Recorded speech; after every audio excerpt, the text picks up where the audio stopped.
And we are live. Welcome everybody to Activate Your Power Now. Activate Forgiveness. I want to thank everybody in person and everybody online, whether you're tuning in on our live stream or checking in on the replay. We'd like to say thank you. We'd like to say welcome. And let's start this process of what activating forgiveness means to us. Yes. So in the recent week, when I was kind of deliberating over my topic, I realized that it was best for me to step back, but at the same time, there's something I did want to share about the topic of forgiveness.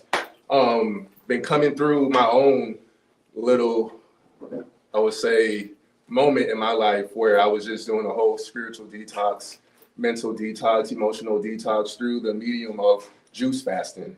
So breaking that, coming back into balance and equilibrium, this is what came through me in my own, in the words of spirit. So just like self-love, forgiveness starts with yourself for believing the lies and playing the games that had you emotionally tied to outcomes that mostly left you dry. Caught in the web of what you once thought was your home, laying your head on silk sheets until one day they become hard bones. To let go means to bury your grief like stone until it's deep down in the ground where only darkness is known. Release the weight, lower the guard, and put down your stake. Stop stabbing yourself in your heart, and let's begin to move on with a fresh start. To forgive doesn't mean you change the past, but you change how it lives inside of you right now. You put that pain to rest, RIP, and you begin to move on carefree. It's not an easy act, not something that can be forced. The timing has to be right. Your heart has to be sure. From my experience, it's well worth the trouble from digging through the rubble. It's always good to have a friend to help you dig through the mess. That's why here at AYPN, where we all recognize that it all starts within, you know that you can't fully forgive from a hurt space, but you can from a healing that requires you to do the healing work. The work that tells you that the person who hurt you may never understand how you felt. The work may tell you that they may never see the situation in the same way. The work may also tell you that many of you came into this world pre-downloaded with a certain set of beliefs, and these beliefs may have helped you in one part of your life, but hurt you in other parts. The belief that someone or something else holds the power over your happiness, over your love, over your security and validation. And these beliefs can have you in a chokehold when it's used against you because it's so normal today. The pain that you feel when someone betrays you may simply reflect where you may be betraying yourself. When you constantly ignore the yellow and red flags because it's safer to stay in familiar spaces than drift out into the unknown on your own, you set yourself up to be let down. I say that to say that forgiveness is an act of self-liberation, freeing yourself from the beliefs you once held true to your heart, but are calling to be let go so you can begin a fresh start. A fresh start that may be scary, but it's downright necessary. So I ask, who's ready for a fresh start? Who's ready to let go and bury those bones, put them down deep in the ground? That's beautiful. Well, today we, again, are talking about the gift of forgiveness, the gift that keeps on giving. And we have a guest MC that's going to come and bless this platform with her voice. Now, she's already been speaking on this platform, but this is her first time MCing. I met this woman about, 2021 at a NLP conference. 2022. Right. And see, when we first met, it was like deja vu. I'm like, I know you from somewhere. Right. I felt it. I'm like, does she feel the same way I feel? But we connected, and since then we've been it's like soul sisters. You're my soul sister.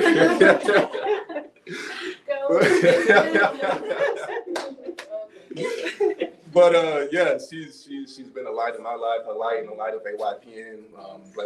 A blessing when she comes and speaks, a blessing when she speaks to anybody that she talks to. So you have anything to say? I do. When James introduced me to Gina, it was the exact same thing, right? I felt like I knew her already. I knew her from somewhere in my past, a past life, we didn't know what, but what we did know was that we were reunited for a reason, for a grand purpose. So AYPN, we've been very excited about the collaboration that we've had with PAC, which is an organization that Gina is a co-founder to. And I highly suggest that you just look into that organization and reach out to Gina, because she has lots and lots of knowledge to share with the world. And she's very at peace with doing that. It just comes natural as part of her being. So we'd like to welcome Gina to the stage. And really quick, before I hand it over, I just want to give one more reminder to all of our viewers and all of our people here is at AYPN, it's never been about perfection, right? It's about uniting in practice, in the practice that we declare for who we choose to be in life, and just sharing a community who's willing to share that type of space. So with that being said, our events that we host, we've been indoors, we've been outdoors, at tea shops, at libraries. There's a lot of noise going on in the background a lot of times at our events, but that's just the challenge, one, for the speakers to push your voice out a little more. And for everyone else, it's I see it as a great reminder to practice some of these attributes, right? Trust, knowing that you're still here for a reason, even if there's noises happening in the background. Your story is still meant to be heard. So I just want to put that out there. You know, just know there'll be noise, and we're working with it. But thank you again, all of you, for being here. Thank you. So I just want to start off with a humble, gigantic thank you to AYPN for always just being that open space where when I think about Activate Your Power Now, I always feel like you're really reminding people and charging them to remember the fullness of who they are, because that power is always there. So you're always doing that. And I'm so honored to be here to give introductions, which will be meek and humble compared to the powerful forces of energy that you are going to see before you. And so let's just go ahead and kick things off with our first speaker. The first time I saw this being, I thought, gosh, there's something about the posture I'm seeing there. There's something about the essence. And it's interesting because every time I speak to Jen, she kind of has this little drawback of, oh, we're talking about forgiveness, I need to embody that. And I'm like, oh, but no, it is resonating off of you already. By the way you carry yourself, I see you recognize that, you know, the forgiveness is recognizing there's nothing to forgive in the perfection of you. So I know as you step here, you are going to share truth, bring love and power, and we are going to bathe in the forgiveness that you resonate. Yeah. Thank you.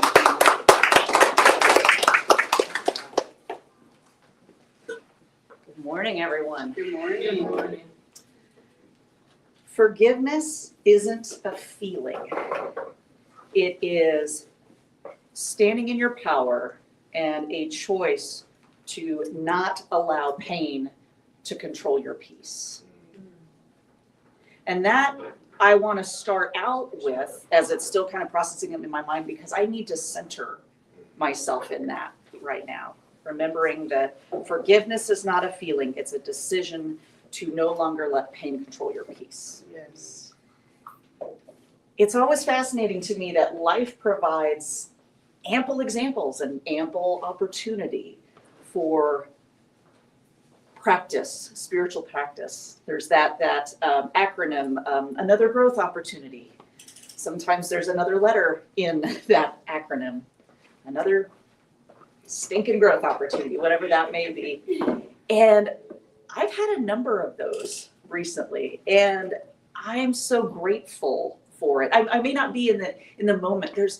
I really realize how much forgiveness work there is to do, and how liberating that is in my life when I am willing to do that work. And there are times that I think I am not willing to forgive. You know, I don't want to forgive this person. I'm not ready to forgive this person. Does this person even deserve? It's like, no, it's not about them. It's about bringing it inside, and it's about freeing yourself and activating that power to be able to free yourself so you can go on to do other things in life and have the capacity then free to be able to go choose something different. That's the beauty of the movement that I'm in. That's called New Thought. It's not thinking an idea that has never existed before. It's about choosing something different and therefore seeing the ripple effect in your life take place. And I had a couple opportunities more recently.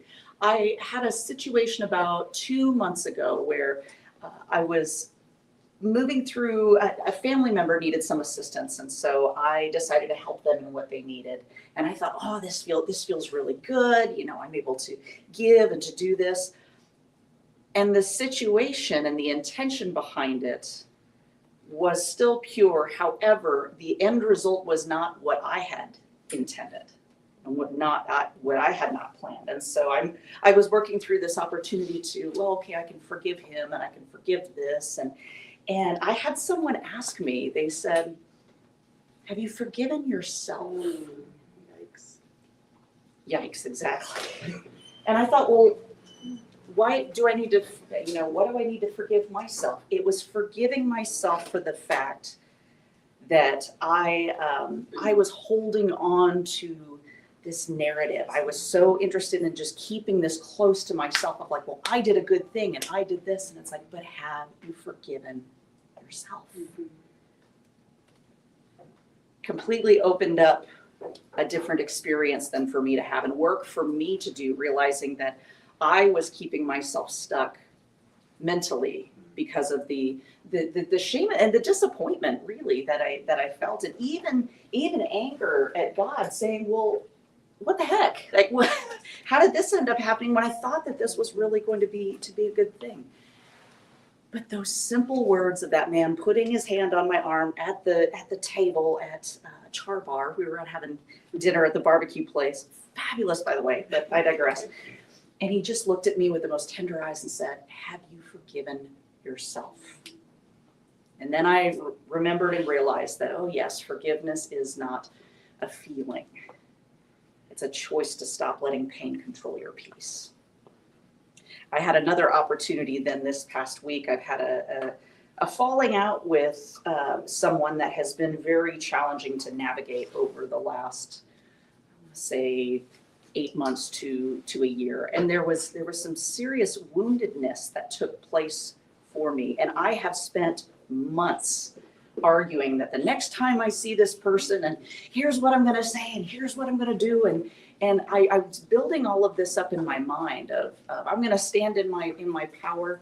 Doesn't really sound like forgiveness and peace, right? When you're case building, when you've got the notes, you've been practicing in the shower, the whole nine. And I saw this person, and I knew that I needed to take my power back and to stand in that. And I was able to have this conversation with someone who we've just been at odds with. And it was amazing when I stood for myself, when I chose to forgive, being in that conversation and having that person, I saw this person completely different. I saw this person as a shell of who I used to know because of how anger and resentment and all of that is shaping her life. And I really dropped into this space of compassion and of boundaries for myself and how I want to be treated. And there was something so beautiful about being in that place of power. And I realized that in that I was able to forgive myself for having almost a year-long resentment and outright hatred for this person. And that's because I was in that place of woundedness.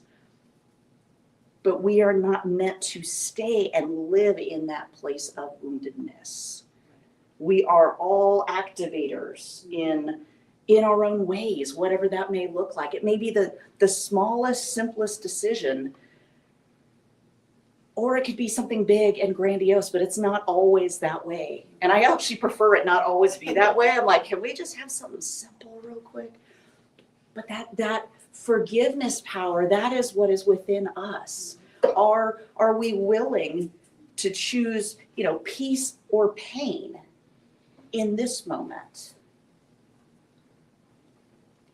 And now in this moment. And in this one. It is really decision by decision. And I'll be honest, there are times that I want to be in my pain. I want to wallow in it. I want to roll around in it. I want everyone to see it. Let me shout it out. And I don't have to do that. And so when I realize like where my power is, there's so much liberation in that. There's so much opportunity for me to create a different experience instead of just staying stuck. I hope this comment does not offend anybody, but I heard another spiritual leader once say, she was talking to someone who was going on and on about her story and about all the pain and this person and whatever, and she said, honey, get off the cross, we need the wood. And in that, it was, stop being the victim, stop this spin, stop this cycle, and go do something, go choose something differently. And I kind of had that, can she say that? Can she say that? And she did, and it has stuck with me because it's reminded me that we are not meant to be in pain. We are meant to experience pain as we're going through life, but it is meant to be a tool, a jumping off point for you to step into something different. Can we take the challenging experiences that we've had in our life and use those as a springboard for something else? And again, I don't always feel that way.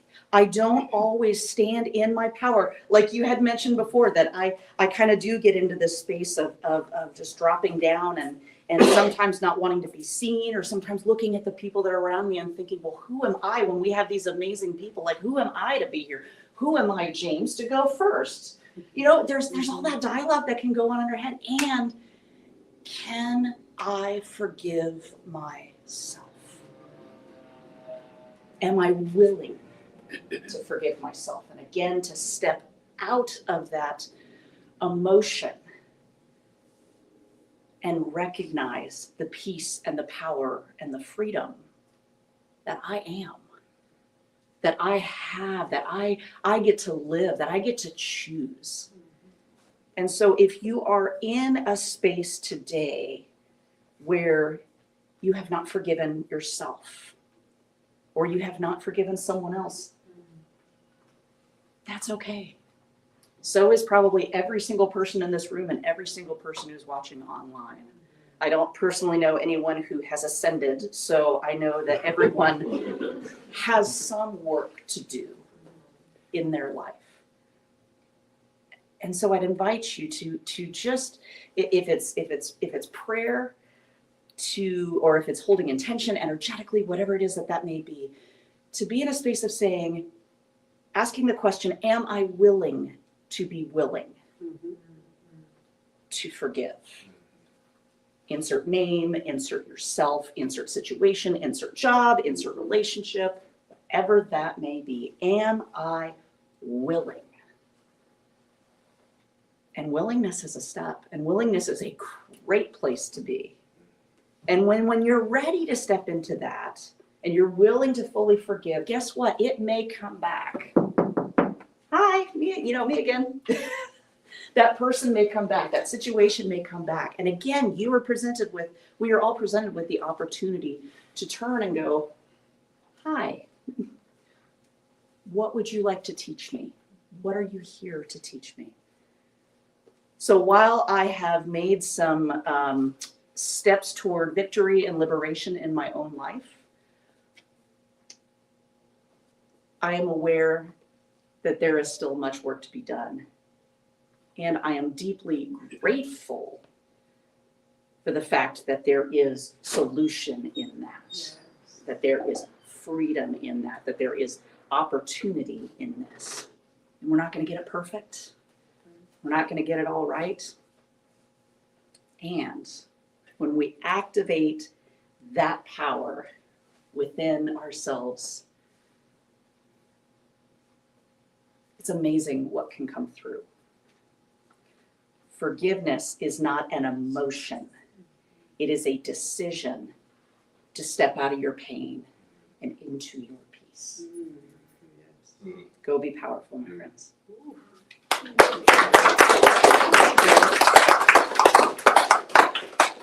Jen, thank you so much for your message of truth. I was sitting there taking notes, and when you were talking about that forgiveness the lack of forgiveness can have over you, and it starts to really get into that cellular memory, and we all walk around with all these physical conditions and we don't even recognize that we've allowed forgiveness to take us there. You said, take back power, and in that situation you talked about, you had that realization when you forgave yourself of being able to see that person with their growth. And at the same time, you saw the reflection of your growth. And so how beautiful, and just the commitment that you're making of like, I see there's way to go, but I'm going to keep moving towards it. It is very inspiring, and I know feeding to my soul. So thank you so much for that. And your honey get off the cross, that was absolutely beautiful, because if we really understand anything about that work is done. So people are like, I got to bear this cross. No, not at all. So thank you so much for that. And that question towards the close, am I willing to be willing? And so there are many people here that I've seen, but I don't really know. And yet I've known you for lifetimes, because you are my soul family. And so as I was preparing for Stephanie, I started to go back, and I thought, what caught me most when I looked at her profile? Well, it had to be that smile. And like that halo light that is around her. And so then I was like, okay, well, when I see her in person, what am I going to feel? And I read that she was talking about opening your clenched fist. So here's a segue, right? Am I willing to be willing, Jen? Am I willing to open that fist that's clenching the unforgiveness and let it in? And as I sat there watching you in your posture, you were focused in, Stephanie, and at the same time you were receiving. But that connection was just right there. And I thought, your fists aren't open, your palms are open, and you're receiving as you're giving. And so I am ready to come into the reception of you activating that power of forgiveness. Yes.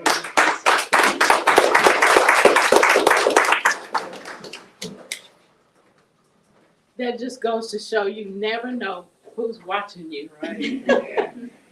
And I'm glad that I have my stuff written, because some of what you said, Jen, is what I have. Trying not to cry. Let it out. Cry, baby, cry.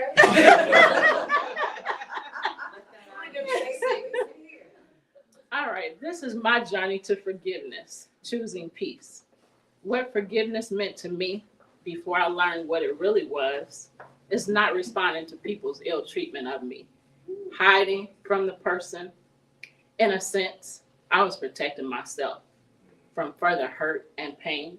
In reality, what I was doing is I was dying a slow death, living a miserable life, constantly inflicting that same pain on myself by watching a replay of the pain over and over again in my mind. For years, I carried a backpack. I have this for a reason. I carried a backpack filled with resentment, filled with, what else was I filled with? I carried a backpack full of stuff that I shouldn't have carried. Pain, unanswered questions. For years, I carried this backpack with all of this in it. I didn't realize that I was holding on to that weight and that it was costing me my peace. I was robbed of the peace that was available to me. I want to share a few stories of unforgiveness that was really hard for me, times when unforgiveness was really hard. I was married to a man that was in the Air Force, and we moved to Charleston, South Carolina, a new area, didn't know anybody, no relatives or anything. And I was working one job. A lot of new things started happening in my life, and spiritually some things were happening. And so I was buying books and reading the Bible. I'm trying to understand what this new stuff is that's going on in my life.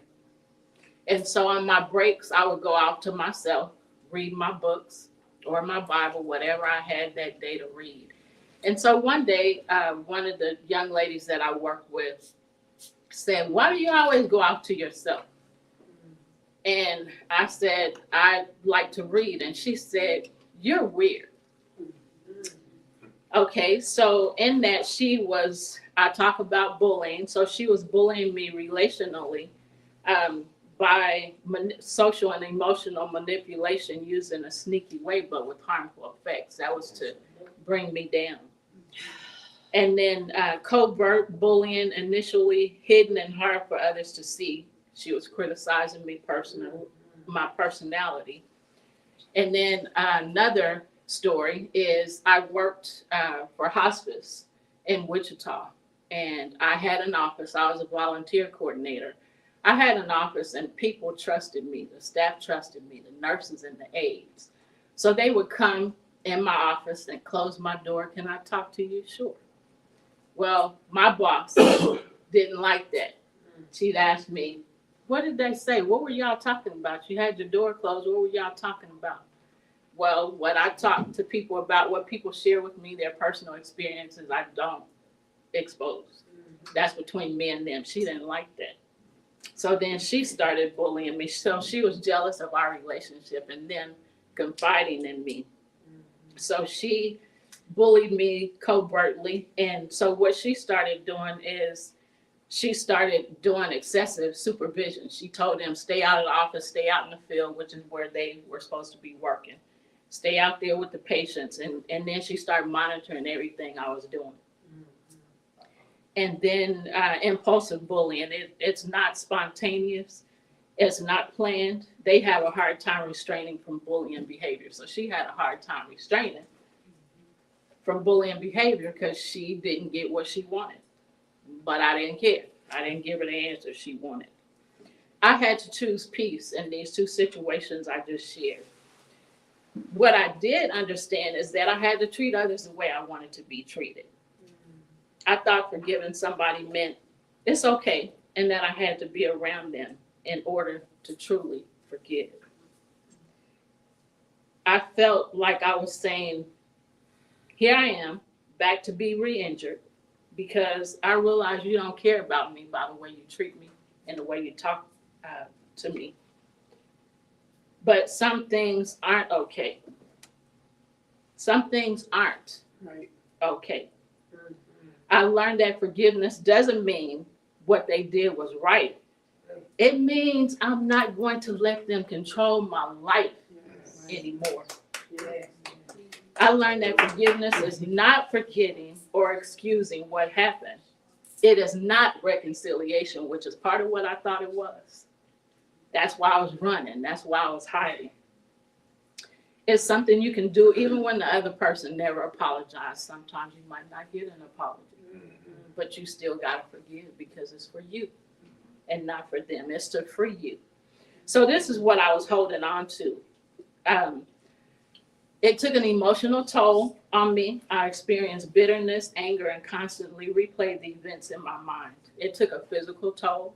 I was stressed out. I was anxious. I experienced sleeplessness, a lot of fear and anxiety. When it was time to go around those persons the ones that hurt me, I constantly cried. And I tried to avoid them to avoid being injured again. It took a spiritual toll. It was blocking my peace and my purpose. Unforgiveness was like drinking poison and expecting them to suffer. But it was me who was stuck. Me who was stuck. Me who was tired.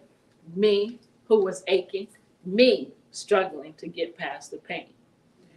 So here's a personal story and a realization that shifted my thinking and helped me realize that I wanted to be free more than I wanted to be right. Yes. I became a certified forgiveness coach in September 2020.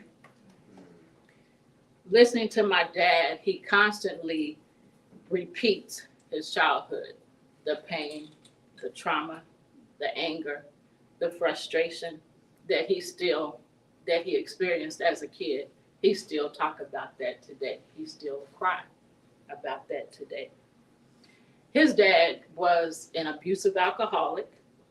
He took my dad out of school in junior high school and made him go with him to pick cotton. There was 15 kids. My dad wasn't the oldest and he wasn't the youngest. He was just the one that my grandpa chose. There's generational hatred, resentment, and bitterness in my bloodline on both sides of my family that I've chosen to dissolve for years. I chose to break those generational curses and create a legacy of love. I remember praying for many, many years, decades. God, I don't know how to let this go, but I'm hurting. I'm tired of feeling this way. I'm tired of getting talked about and laughed at because I cry so much, and I hurt about the way people treat me. Show me how to forgive and love the way you do. And slowly, I began releasing not the memory, but the pain connected to it.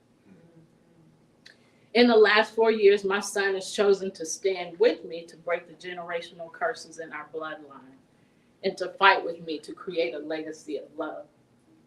Together, we have a nonprofit organization, Love Misunderstood Institute, and we have a TV show, which is 4 years old, Where is the Love? The organization and on the TV show, we educate about bullying, love, peace, healing, and provide tools and tips to help others fight for real love. What has forgiveness given me? I'm glad you asked. Inner peace, clarity about who I really am, because I definitely didn't know who I was or how to love me. It has given me emotional and mental freedom. It has given me the ability to love more deeply and without conditions. It helped me reclaim my voice, Yes. power, and courage to be who I was chosen to be. Forgiveness didn't change my past. It didn't change that hurt. It changed me. It changed me. It gave me peace in the present and hope for the future. Here's some encouragement for those listening to the sound of my voice. You don't have to feel ready to forgive. Just be willing. Jen said it. Just be willing. Just say, I choose peace. Start with a decision and let your heart follow. You deserve to be free. Forgiveness is a gift you give yourself. You're not weak for letting go. You're strong for choosing peace.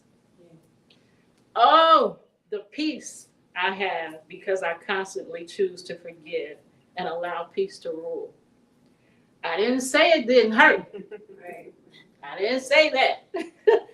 But I am saying it's not worth risking my peace, my joy, and my real, genuine love for. I am free. Yes. Woo, I'm free. I'm going to stay free because I have chosen peace, freedom, and real genuine love to rule and reign in my life. It's my choice. My choice. I made the choice and I make it daily throughout the day, all day and every day. I am free, peaceful, and I have learned to love me, Stephanie. I end. So forgive and be forgiven, at peace and free. Get free and stay free. I end with this quote. Forgiveness is the fragrance that the violet sheds on the hill that has crushed it. Mark Twain. What does this mean? It means forgiveness is a powerful, positive act, even when done in response to great hurt or harm. Thank you.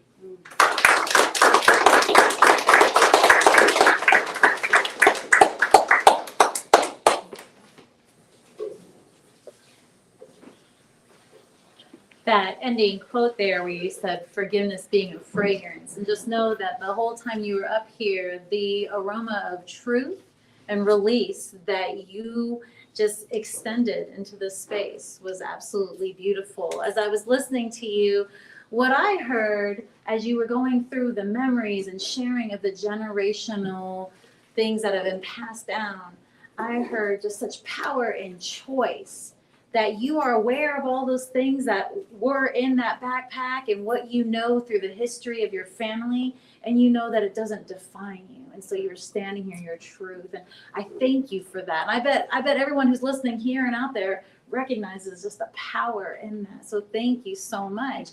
And I love your intentionality and how you put these people in order, because again, there is another beautiful segue as you were sharing how your son has learned from you as this bright light teacher of forgiveness, of how to embody that.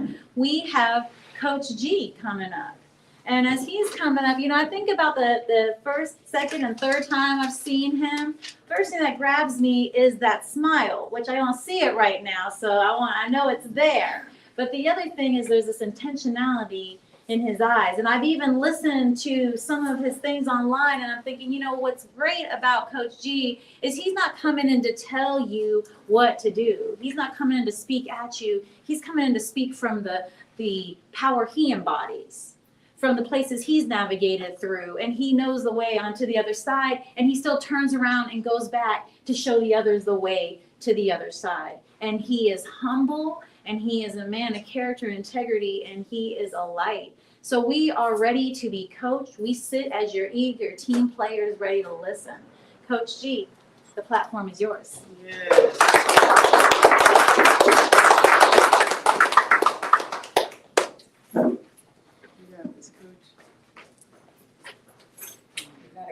Hey everybody. This one, I'm struggling. Just real talk.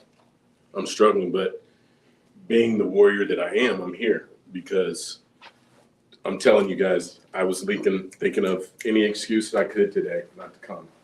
But that's not my character. That's not who I am. That's not what I represent. So, in embracing forgiveness, we not only uplift ourselves, but we also inspire others to transform their lives, creating a ripple effect of compassion and understanding in the world. That's what I gave Izzy to put on my profile for this. And then I had to sit back and I'm like, okay, what does that mean to me? And how do I walk that out? And I kind of broke that into two separate situations. Just thinking about my life and all the things I've been through in my life, I feel really good to my sister's points that have gone before me. Man, you guys bless my heart. But I've been empowered because I have forgiven. I think about different situations, relationships, where I was done wrong in those relationships. And I've chosen to forgive. I've chosen to release that negative energy and move forward and be positive. I think about some of the situations from my childhood and people who hurt or harmed me. And I made the choice to forgive those people and how empowering that was for me. A current one, I think about my children, and this one's hard.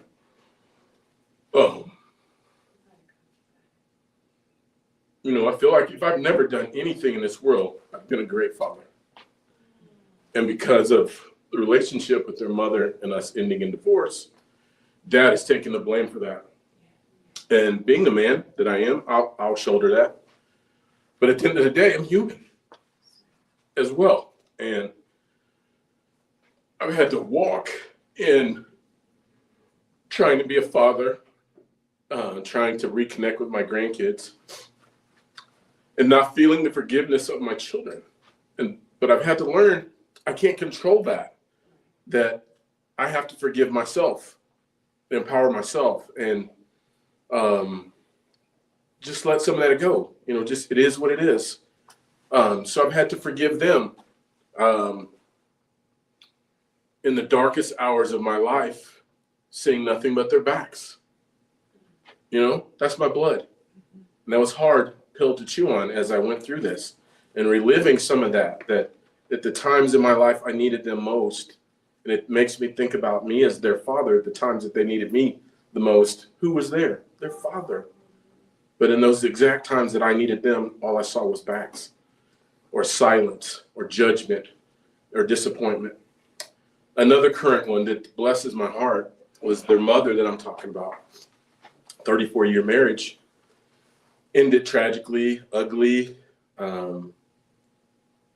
Enough said on that, but I was in a place of hatred. You know, how do you hate someone that you've loved and honored and been in a relationship for 34 years?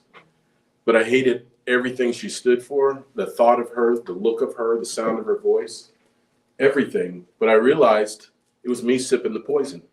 That was killing no one but me. And I made a phone call to her probably about 8 months ago, or text message to her. I was like, this is stupid. And this is led by me. So I was like, let's meet for coffee. And we got some things off, you know, our chest and cleared the air and came to a conclusion that we need to be good parents, continue to be good parents, to be even better grandparents. The mistakes that we made as parents, that we can do better with our grandkids.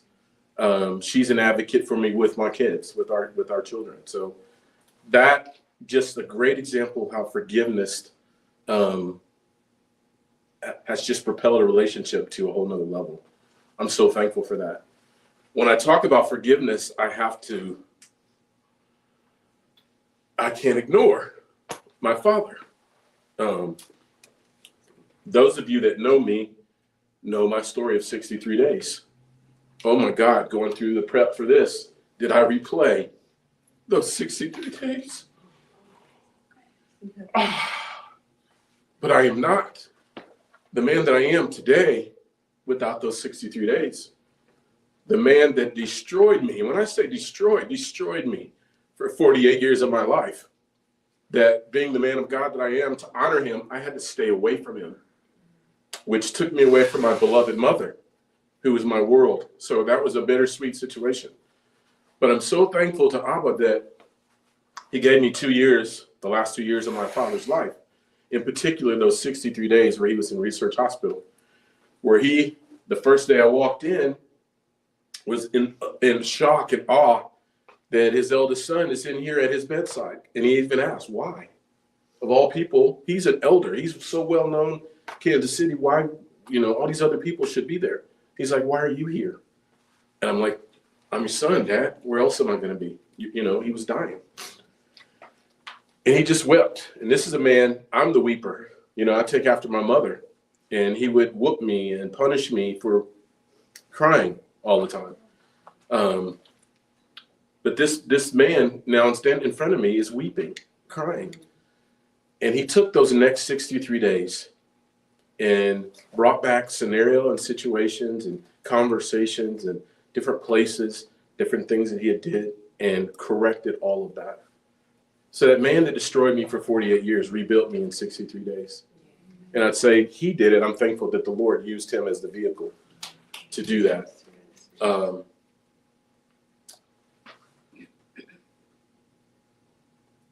That is the part that I feel really good about and empowered about, because I forgave. That's the part of what I started with that I walked out. I forgave those, whether they deserved it or not. It was really irrelevant to me. It was something I needed to do to free myself. But the part that I struggle to this day, to this very second, to forgive is me. Jen, you have no idea how impactful what you said, Steph, how impactful what you guys said was to me. And I love Evie. Roy was awesome. James just does James. I appreciate the things, this tribe of people, but my struggle in this assignment, because I always say that to Izzy, is these are assignments. My struggle in this assignment was to forgive myself. And in that journey of forgiving myself, I learned one of the things that's really holding me back is grief. And I've spent time working on myself, working on becoming stronger from traumas that I've experienced, forgiving people and changing patterns and behaviors, generational unforgiveness that's prevalent all over my family. But the part that I feel like I missed is grieving. I haven't forgiven myself for not grieving the losses that I've experienced. And I think what started that was last month. I was scheduled to speak here at AYPN. And the night before, I was out with my friends and go home because I got to go get up early the next day to speak, and get a weird text and then no return phone call, and go to a home and find a friend in his living room, dead on the floor. Had just taken his life, which takes me back to a flashback of 2018, where that was me on my knees in my living room with the 9mm shaking in my hand with one bullet, ready to do the same thing. So now I've been in this swirl ever since that day, a little over a month ago, of forgiving myself for all the things that situation has cost in my life, and looking at the carnage that's been left behind because of that, in personal relationships, romantic relationships, business relationships, my relationship with the Lord. Thank you for that earlier, Rory. And just reconnecting. So that's just a space. I'm just gonna be real, as my sis said. I had an old beautiful speech written out, but I'm like, that's not real. That's not me today. Any other day maybe, but not today. My struggle, and I know my struggle is very similar to a lot of your struggles, is forgiving yourself. And yes, it's beautiful and it's powerful. It's exciting to forgive others. But I just feel I'm hearing today the energy and time needs to be spent in investing in yourself and forgiving yourself and looking in the mirror and making the hard choices every day. And in forgiving myself, I'm learning every day. We talked about forgive and forget. I know as in church, we talk about that forgive, forget. I'm just so sick of that. I'm so sick of that. How do you forget, when someone molests you? How do you forget, when people turn their back on you? How do you forget that? But what I've learned is I have the right and the ability to choose forgiveness every single time. Every single time those thoughts come up in my heart, every time that vision comes into my mind, I have the ability to choose to forgive. I feel like that's what real forgiveness is. We walk around all the time and say, oh yeah, I forgave you. Man, I forgave you. I forgave you. And as soon as they walk away, you're remembering and you're harboring anger and bitterness in your heart. That's not forgiveness. Real talk. Maybe you think it is. I don't. I can only speak for me. But where I've really worked this last 30 days is when I say I forgive. Meaning every time that situation, that hurt, that pain, that trauma, that conversation, whatever it is, every time it surfaces for me, I make the choice to forgive. Not necessarily for them, and part of it is for them because I want them to be right in the eyes of the Lord and, whatever. But I'm learning to be selfish. And I'm learning that's okay. I'm learning to forgive myself for being selfish. You know what I'm saying? It's okay to take care of Gary. Coach G needs to come off the wall sometimes. Coach G needs a hug sometimes. Coach G needs a hello sometimes, or whatever. And that's okay. I'm learning in forgiveness to give myself grace, which just blows my mind because anybody that knows me, I'm full of grace. I extend grace to people. I've been in relationships that I'm like, when I'm looking at it now, I'm like, what the hell was wrong with me? I mean, the red flags, warning signs were all over the place. I'm like, boy, are you on crack?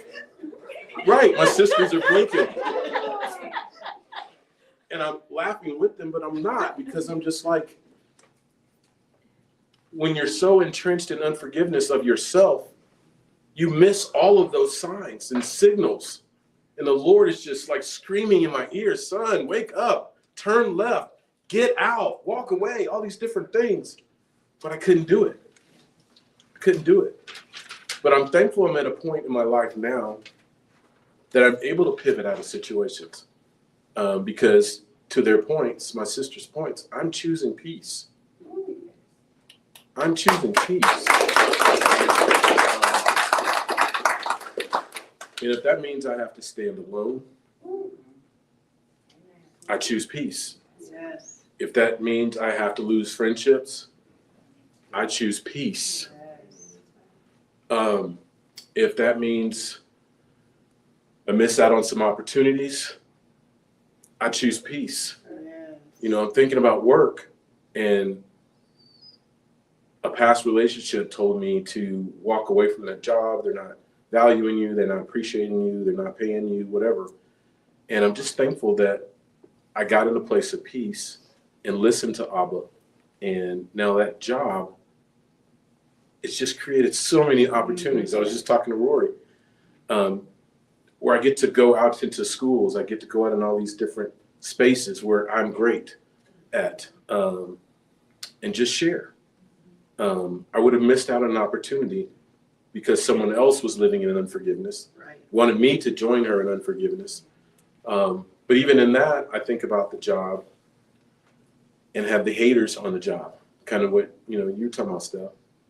But again, I've learned peace. So I just closed my office door, and they're like, Gary, you don't come out anymore. No, I got work to do. I'm grinding. I don't have time for all of that. I don't have time for the mess.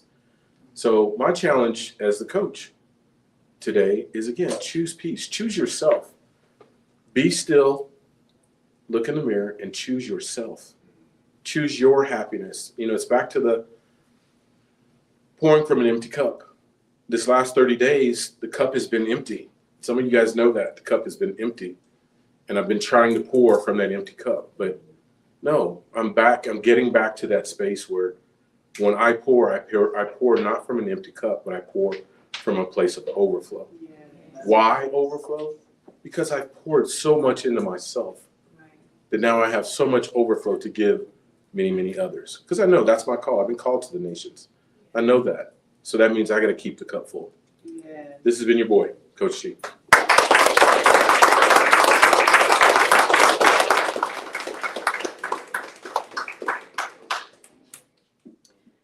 So what came to my mind, Coach G, as I was watching you up here is the word humility. And humility just can't be faked. And at the same time, humility can almost lock us in this space of martyrdom as we are trying to really humble ourselves and be in the true place of forgiveness. And so I heard you use the word selfish, and gosh, probably over a year ago now, I was listening to an audio, and it really brought selfish to life because it called it self-love. And, you know, so many words get watered down and distorted, but embrace that selfish. Like you said, you can't pour from that cup if it's empty, and ain't nobody gonna fill it but you. And the highest understanding is it's already full. It's already overflowing. Oh, there's that smile. There it is. My job is done. I'm out. People. That's all I do. And so, yes, I thank you for that reminder that sometimes we need to stand in that illusion of brokenness, that illusion of feeling spent and poured out in order to get back up. Sometimes we need to be broken down just to reassemble stronger. And you have that humility and that compassion that's there. So even as the tears flow, it doesn't hide the truth of who you are. You can choose to hide it. But we're going to be like, Coach, stop playing, get your ass back on the field. Come on now. So thank you so much. And again, we got the pattern of the spirit, the universe, the source, whatever y'all prefer, the energy, where you talked about grace. And I don't even know you. You know, I'm looking, trying to understand, and as the energy and the expression preceded you into this space, I was like, what word stood out in that? I was like, oh, grace. And I have a feeling, although the word said that your words are going to be a soft landing for, I don't know, I feel like it's going to be an impactful landing because your presence itself brings impact. Just the essence around you, the aura around you. And all I could think in my mind is one of my very first Cabbage Patch dolls happened to be named Abigail. And she had this very expressive kimono on.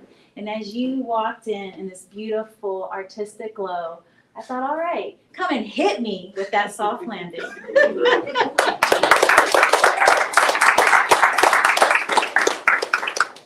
All right, Joel. Hey. It's been a while.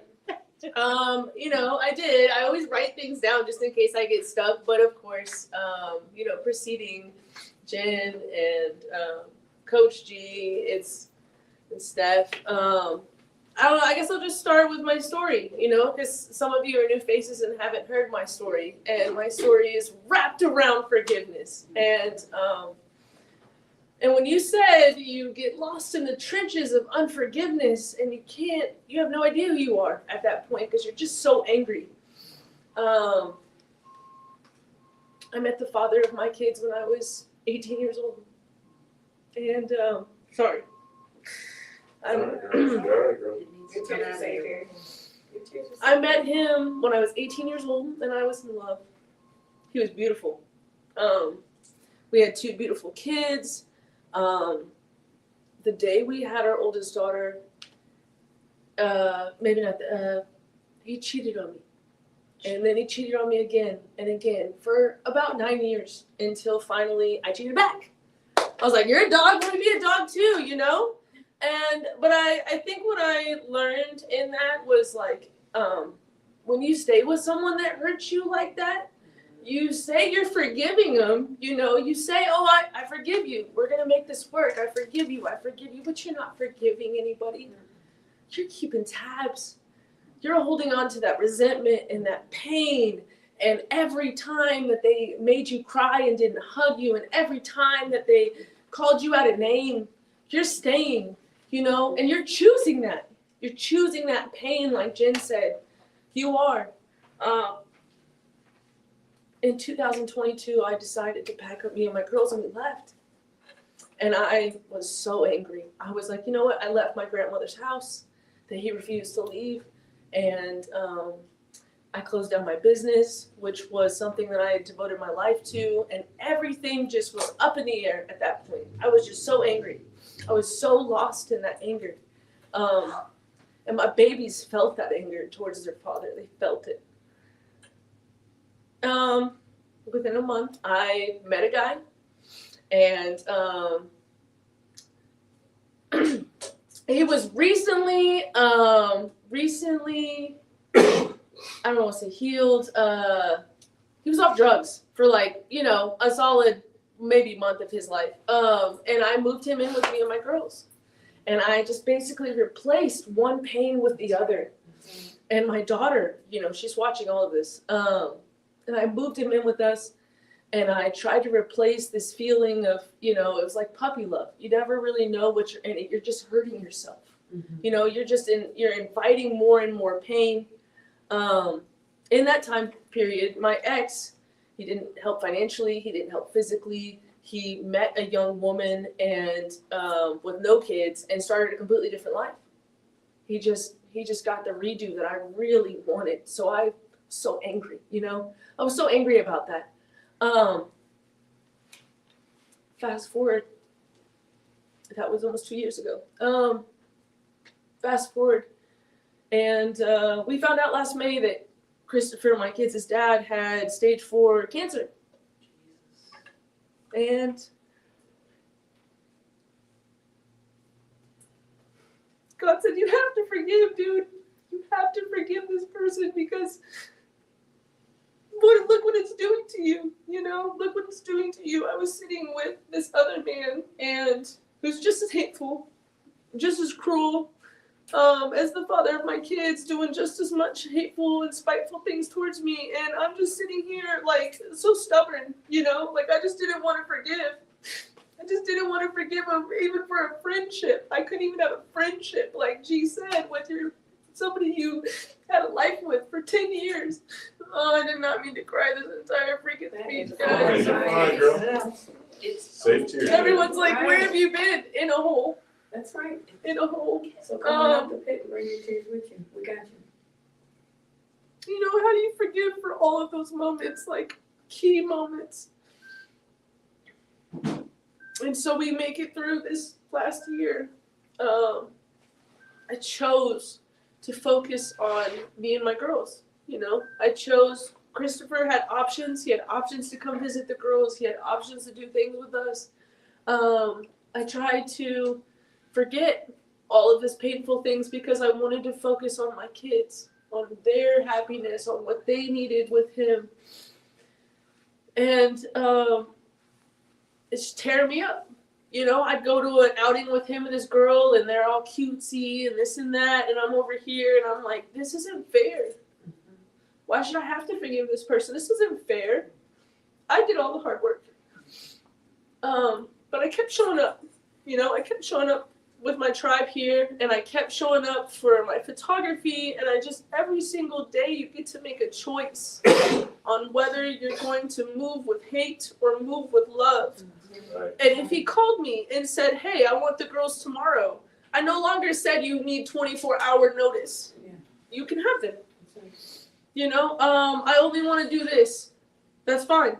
I don't have any money, Abigail. That's fine. I'm going to find a different way. I started the photography business, and it has been nothing but a blessing and opportunity over and over for me because I chose love over hate. Instead of being here and fighting my baby daddy for money and being one of those that's like, oh, he doesn't do anything. No, he's doing what he can, what he is capable of.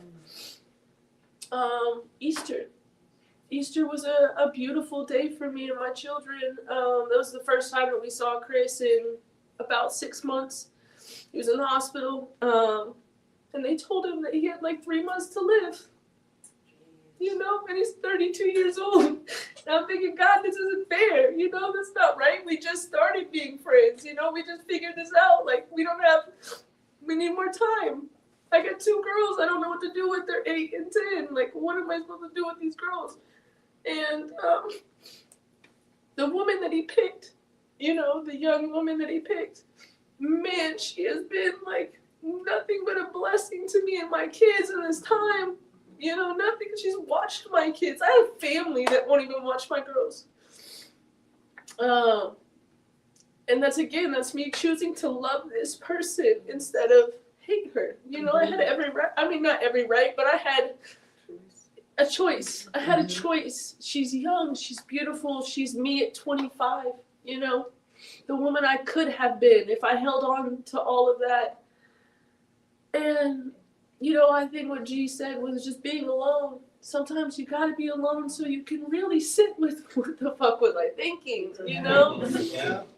You know, I spent years of time and resentment where I stayed with this man. I allowed this man to do this to me, and and then I think the biggest thing for me was, you stay with a cheater long enough, you're going to become one. You stay with a liar long enough, you're going to become one. And so I had to forgive myself for who I had become that I hated. That's right. I hated her. And with his passing, I was able to rebirth a new version of me. Easter was the last time that I got to see him conscious. Within a week, he was unconscious. And they told us that, you know, we're just waiting on him to stop breathing now. And I asked my daughter, I said, Mama, what do you want to do? You want to go see him? She chose not to. You know, she chose not to. And then with in that time frame, I mean, they've had like 4 or 5 fundraisers for my kids' dad. My kids have still not ever seen a dime. And, you know, I choose to not make it about money because money is not going to help my kids. It's not going to heal them from losing their dad. It's not going to heal me. Money is not going to change anything in my life. And that's something I had to learn in the last few years with this whole thing. I think a lot of times forgiveness gets wrapped up in my life over and over is finances. You know, they did me wrong money-wise because I've always been a hustler. So, you know, and I had to let that go. I had to let these pieces of me that carried me this whole way die. Yeah. So I could be who I need to be for them. And I think what Jen said was it creates opportunities. When you allow that space into your life, it creates opportunities. Since his passing, which was about a month ago, because I do no longer hold that resentment for their dad, I get to tell stories about him now. I get to see videos of us being funny or goofy or silly, and I get to share that with my children, and I get to show them that they were created out of love. And I think that is the biggest part of forgiveness, is that it's love. And if you love yourself, then you'll forgive yourself. And if you forgive yourself, then you'll love yourself, It goes hand in hand. So what I want to give with anyone that is watching today is choose love. Every situation, every time that you get an opportunity to be spiteful or resentful or hateful, you get a choice, and you get to pick love, and it's gonna sting. It's gonna really sting in the moment. And I think for me, writing down, I talked about this in a few other times, because in this last year, to be able to forgive myself, I have to write down all the things. Because if not, then they come back in, like Ms. Steph said, they come back in these waves of anger, or you're just like, oh, okay. And then you think that you've let it go. You think you've forgiven it, but then one more thing you forgot about just pops up. And you're like, oh, wait, that was trifling. But you have to really take account for it. And the two-part, this is something that I learned in a workshop that I was doing, the two-part lesson of who I am versus who I want to be. And you write down not only what they did to you, but what you could have done to cause that. What was your ripple in this thing that you're holding so dearly onto? Because that is what you need to forgive. That's how you get to the root, is this person, beat me in front of my child. Well, how did we get there, Abigail? Okay, we need to take a couple steps back. And so take some account. And that will help you get that forgiveness that you're needing. But always choose love. Thank you all for the space today. Thanks for the tears, It's always a good time.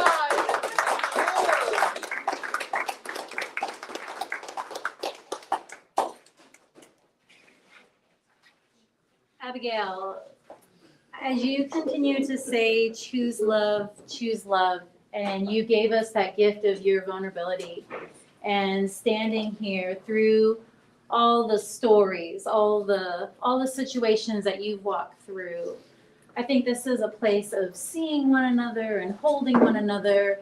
And I just want to be a mirror to you and say, choose that love that you are telling everyone else to choose each and every moment.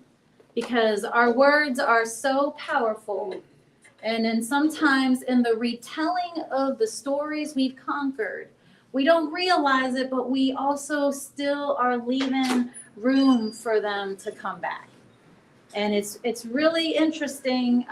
Just a quick side note is I have these hosta plants. I don't know if y'all are familiar with hostas, but the hostas taught me quite a lesson, because I would run them over with a lawnmower, I would cut them, I would get crazy. And if you think of hostas about traumas, situations in our lives, things that held us down at one point, at least we allowed to hold us down at one point, they're like hostas, because I never went in and took them up by their root. So I can say, yes, there's been abuse, there's been molestation, there's been failure, there's been cheat, there's been all these things.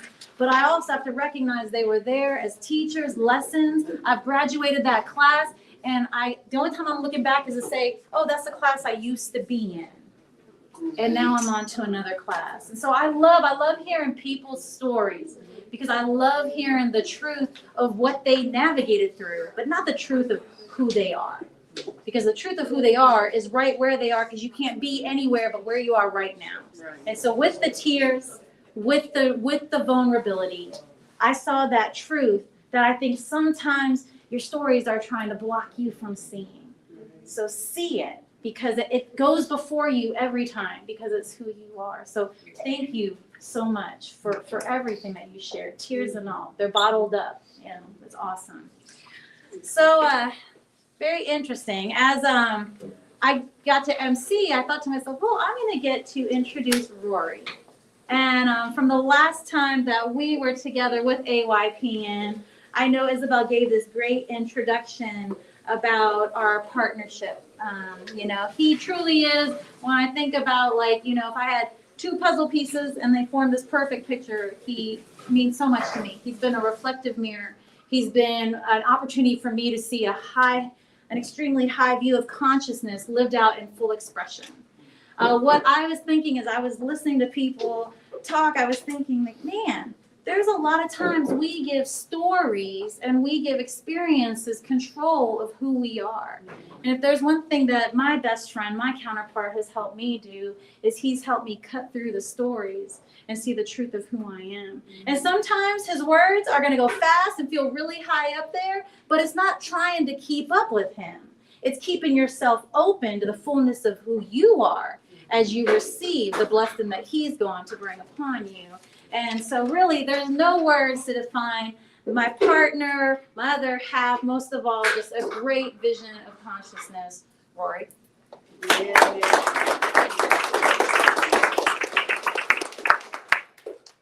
I just want to tell you all thank you. Thank you for your transparency. Thank you for your emotional openness. And thank you for your journey here.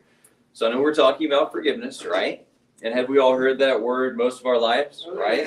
And do we know also people going through the forgiveness thing? And can we kind of recognize how that becomes its own thing in itself? Because one part of the journey is acceptance, right?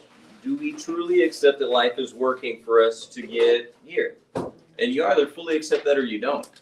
And if at any moment you're like, I don't actually accept that life worked to get me here, then you can get caught up in the stories of how you got here. And it's easy to go back and be like, man, so if I pick up this particular bottle over here and I'm like, this is the way my dad, this was our relationship. This was that. And I could open it up and every time I look in there, I already know, even without looking in there, I know the emotional responses that I had stored within that particular situation. And so rather than saying, hey, Father, I see that beautiful journey that we encompass together, there's a particular part of that I want to explore. Then now you've got conscious control over your exploration of that forgiveness rather than, hey, I'm just forgiving. Well, what are you forgiving? Go a little bit deeper. Unless you really enjoy that forgiveness is a blanket statement, go deeper. And if you're like, man, I'm forgiving really well. Okay, so if you feel like you've mastered it, go to the root of the word forgiveness and really look at where did that show at time? Because is it something that I need to continue looking for something to forgive, or is it just a state of being in which I walk around fully knowing that life worked to get me here? Because in life, will we find things that challenge us? Now, if we dig into our childhood, or if we look into the people who perhaps have challenged us at some point in time, could we find something in there that will cause us to feel like someone peed on our cornflakes? And just always know that's always available. And if you know how it makes you feel, it's like, do I want to consciously go down the path of feeling these emotions, or am I going to allow myself to really recognize, hey, Dad, listen, I look at your journey. So the reason I say my father's still the dude was cool. From some vantage points, people would be like, dude, did you know what he did? I'm like, listen, here's the thing, kicker, I loved my life.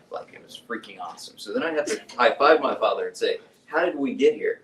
Because I can be like, Dad, why did you act that way? Otherwise I can say, hey, listen, Mom didn't ever tell me all the details of you, Dad, but something about you dancing on a table for your dad making you do that as a kid, which was at the bar to earn money. So even from one vantage point, we can laugh, but we're like, no, traumatized child who eventually would have certain behaviors in the past. But then we're like, no, you shouldn't be that way, Father. But it's like, no, sit with it. Dad needed to be that way for me to be here right now. And I can get upset, otherwise I can say, Coach G, what a beautiful conversation. And I either fully accept it was a beautiful conversation, or I could get caught up in what happened there. And it's even when we use words to look back over the past, you have to be really mindful of what do these words carry. One you used was destruction. And I'm like, yes, and you need to look at the and part of that, because is it destroyed, or was he the perfect father to build you up to be there for those kids? And it's you have got to really feel that, because it's easy, right? We do push-ups our entire life to get ourselves to have responses, but it's like, don't get caught up in who you were to arrive here. Because like, dude, high five that guy every day, look at it, and you either forgive, like, and that's the whole forgiveness of things of, you can get caught up and there's something to forgive, otherwise you can say, dang, you know, maybe that forgiveness is just an actual release rather than chasing around an idea of doing something. Because a lot of people have a lot of words they're continuing to chase around childhood. Like, another thing is my mother's particular vantage point of life is like, no, I wasn't a good mom. And I'm like, Mom. So this is a tricky thing, because even as you forgive other people, you have to recognize that they did the best that they can based off of what they know. How many times is that true? Some of the time, or 100% of the time? 100% of the time. And can some of us find some things out there to begin getting upset about because we're looking at other people's vantage points? Right. Now, if you're entertaining, and this is important with forgiveness, because do we see some people out there right now carrying tension and not really looking for opportunities to forgive? Yes. And you know, you can look at that lightly or you can look at that seriously, and you're like, no, this is really real. So then you go get in the mess of the noise and you're like, wait, hang on. Then I take any one of you, I'd say, Coach G, I know we're out here like everyone's emotionally charged. He's like, yeah, Rory, everyone's emotionally charged. I'm like, we could do that, right? He's like, yeah, we got that free option. I'm like, yeah, we could, Coach G. So here's a question. So as I'm looking at people emotionally charged in whichever direction, I'd say, Coach G, let me ask you a question. You were talking about forgiveness the other day. So if we walk around here just quickly and we're like really absorbing what we're hearing people talking about and really embodying, how many people do you think are talking about seeking out forgiveness and understanding right now? That's interesting. Well, then you're like, hey, but Rory, we could get really emotionally charged right now. And I'm like, Coach G, yes, we could. But, you know, it inspired me because you were looking at life a little bit differently with learning to explore the word forgiveness as an expression of your beingness, because you're loving and you're forgiving and you're present with yourself, which is something unusual because it took all of that to finally be in that position of being with you. And you can either celebrate it, or you can get, you know, because we know the different emotional responses, but don't you want to be more fired up all the time? Right? But let me ask you this question. Do you notice how a lot of people box in their excitement to particular times of their life? Right? So all of those things are available. The forgiveness is available all the time. It's something to explore, really get into it, but then embody it so that you don't have to continue looking for that story to continue forgiving. It's still there, so it's never a dismissal kind of thing. So the vision of that experience is there for you to go and visit, but don't let that crap come and hit you when you're driving down the street unless you really want to be with it. But then if you're in it, allow yourself to be in it rather than fighting like, I shouldn't be feeling this way. It's like, dude, hey, Coach G is there right now for a reason, right? You can be like, I shouldn't be feeling this way, but guess what you're doing? Feeling that way, so you can do that. Or you can be tense with yourself. And it's like, play with it because it's your unfoldment. But really, whenever it comes down to forgiveness, don't make it another activity that you have to seek out doing each week. Forgive, allow, hang the picture on the wall and say, damn, you know what? At one point in time, I looked at the journey of forgiveness, but that is exactly the element that I needed to get to experience said forgiveness. Now I'm going to allow this to sit on my shelf because some people don't want to let it go because they're like, you can't let that go. It's like, right, you can't, right? So what do you need to talk about it anymore? Because you can't let it go. It's a part of the journey to where you're at, but don't get caught up in it. It's just one of many, many, many situations and experiences that allows you to reflect, ponder, question, explore, to reflect more in you. But it's be gentle with yourself because the feelings that you're feeling are there for you to experience them right now. But unless you want to stay in them, ask questions, because I assure you that as each journey is extremely unique, would each of you agree that every single scenario that we've heard here, you could find a teacher who's gone through something very similar that has probably captured in writing their tips and tools and understanding to get to that point of understanding a little bit quicker. And that's that whole, it's easy to continue perceiving, but it's very, very important that you be the greatest student that you are in your own journey and be seeking out those teachers who will help connect with where you're at and the way that you're doing things. Or you can continue arguing out there because once again, people are not talking about forgiveness because they need you in their life.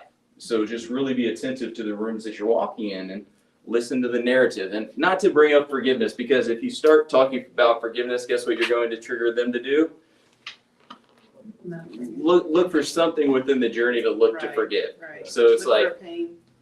yeah, so as you're bringing it in, just make sure that you're speaking from the vantage point of, no, life worked to get you here. Like, and I mean that because there's a lot of things that will cause people to continue debating like, that should have been different. It's like, that could not have been different because you needed to be here. And don't get caught up in history saying those events shouldn't have happened, because it's like, dadgummit, learn the lessons. Don't get too wrapped up in, my dad came from, I'm half black, so there's probably racism in my history, but like, there shouldn't have been racism. Otherwise, I'm like, actually, that given period in time, there needed to be, so that a lot of people could understand not to be that way in the future. Like, that's just the way that life unfolds for us to get here. And it's like, why did those things happen as a child?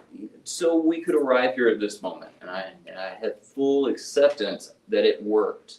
And that is embodying forgiveness. And it's a process. So be gentle with yourself wherever you're at on your path of seeing things differently, meeting those people who walked with you for a long time and seeing them differently. But be gentle with yourself and be gentle with them, because they are doing the best they can based off of what they know. So make sure that you are not locking them into who they were in that last conversation, even if it was a rough month ago, year ago, half lifetime ago. It's like, are you giving them that opportunity to grow as you're trying to give yourself that opportunity to grow as well? So, Good. thank you all Yes. very much.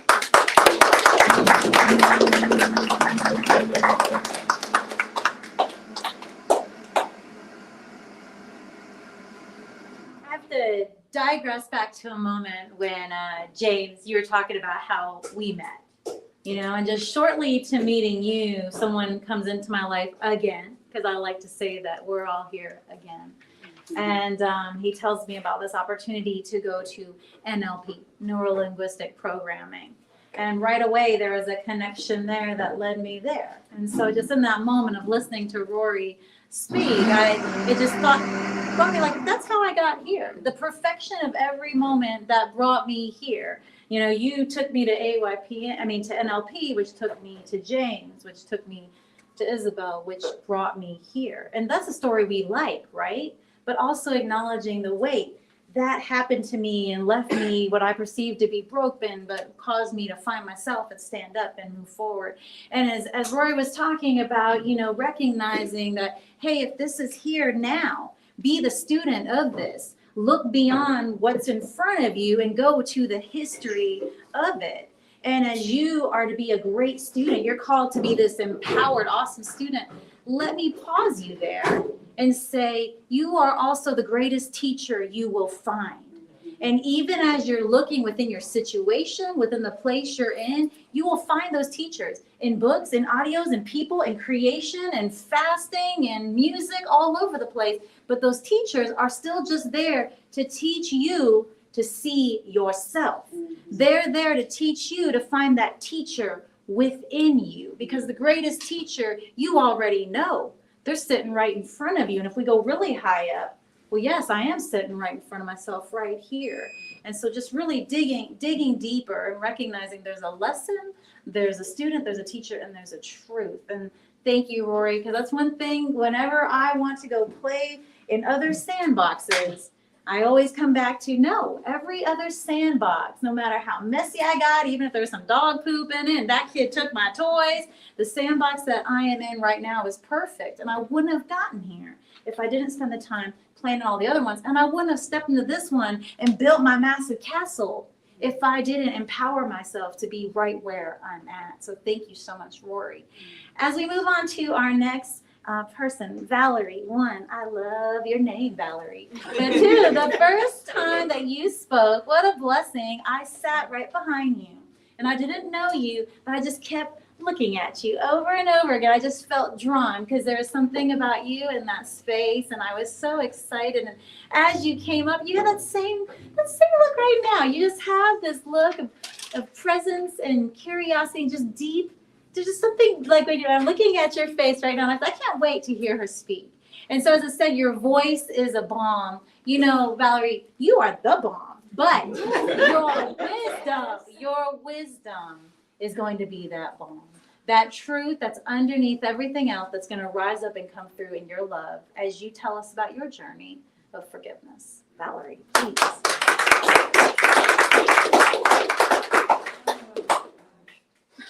Thank you. You make me want to cry.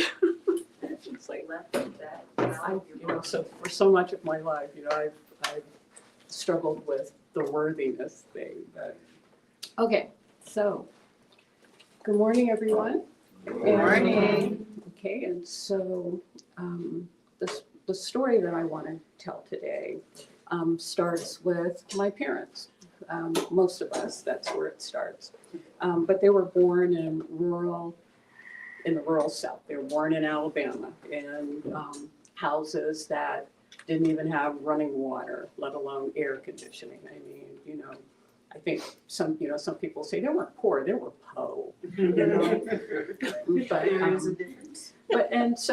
they didn't have a lot of options for entertainment in those days. So they spent a lot of time in church and doing a lot of church-related things. So that's kind of what they do in the South. And, I remember my dad once saying that he didn't know why they didn't die from eating potato salad that was left out in Alabama heat for hours at a time, but they, because they spent all that time where they were, they learned a lot about things like forgive and forget. Another thing that they learned in church was spare the rod, spoil the child. So we were spanked or beaten when we misbehaved. Now, my mom didn't really like beating us. She was more likely, especially as we got older, to send us to our room or take away privileges. So my dad was the primary enforcer. And something that I hadn't thought about in years when I was thinking about, what was I going to say here? But I remember my younger sister and brother were beaten for not eating their dinner. Turns out our mom wasn't the greatest cook, but we didn't know that then, of course. But sometimes they just sit at the table for hours, just staring at their plates or, like pushing it around with their forks kind of thing. And, my mom would kind of, yell at them finally and make them go to their rooms. But a few times they sat there so long that a puddle of pee just formed underneath of their chairs. And then my dad beat them for not eating their dinner and for peeing on themselves, even though he was the one that had told them, you can't leave until you eat all your food. So in retrospect, I'm sure this was the foundation of my sister's lifelong struggles with drug and alcohol addiction and her habit of getting into relationships with men who regularly beat the crap out of her. And I really do feel like that's the original lesson about relationships that too many of us get when we're growing up, that men who say they love you hurt you. And because we don't have the power to fight back, we have to find a way to forgive and forget what happened in order to survive. So, but that affected me in a different way. I always ate everything on my plate. So I ended up being an overweight kid, and I was diagnosed with ulcers when I was about 11 or 12 years old. And then in addition, in our family, we had a version of the light skin, dark skin thing that so often affects the Black community, basically. So my mom had always been the favored one in her family because she was the only one of 7 kids who had white skin. And my mom is a bit of a narcissist, so I'm sure that it would never have occurred to her in a million years that her children might be dark-skinned like her husband rather than having her complexion. And so when she got frustrated, my dad got frustrated, another thing I remember, it's like in addition to threatening to beat things out of us, like my dad would threaten to beat the wax out of us, and my mom would threaten to beat the devil out of us. I would be like, what could that look like? It's like, my experience with wax was, like candle wax. It's like, would it be liquid or would it be like little, like little wax candles, And, like the cartoon, we see the devil and the angels, and, is that what it look like when they beat the devil out of me? But I think the most damaging thing my dad did was making me doubt my intelligence by telling me, you don't think that, when I would say something that he didn't like or that he disagreed with. And that was really difficult for me because I've always been very literal minded and I spent a lot of time in my head.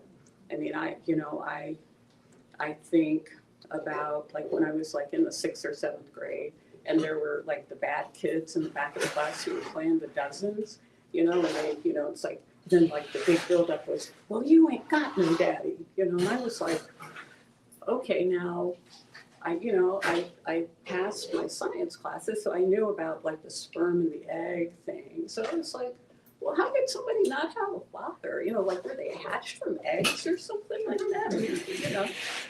But anyway, I was usually a straight A student. And I remember the time I tried to defend myself against my dad's criticism by saying, well, but the people at school think I'm smart. And he just rolled his eyes and was like, they don't know you like we do, So it was pretty devastating. So when I left home to go to college, I went out into the world with ulcers and a belief that I was the ugliest person in the world and a fear that if the people who thought I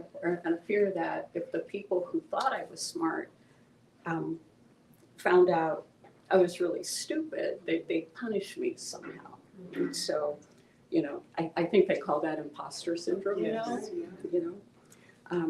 But I remember returning to school after going home for the holidays, maybe around like the 2nd or 3rd year that I was away at school, and a friend observed that I was kind of depressed and moping around. And I remember she said, "You've been home, haven't you?"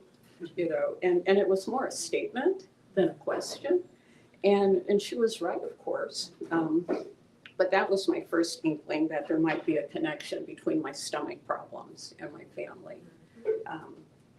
And it took me a long time, like it was really kind of embarrassing to me when I realized that my stomach problems went away when I got away from my family.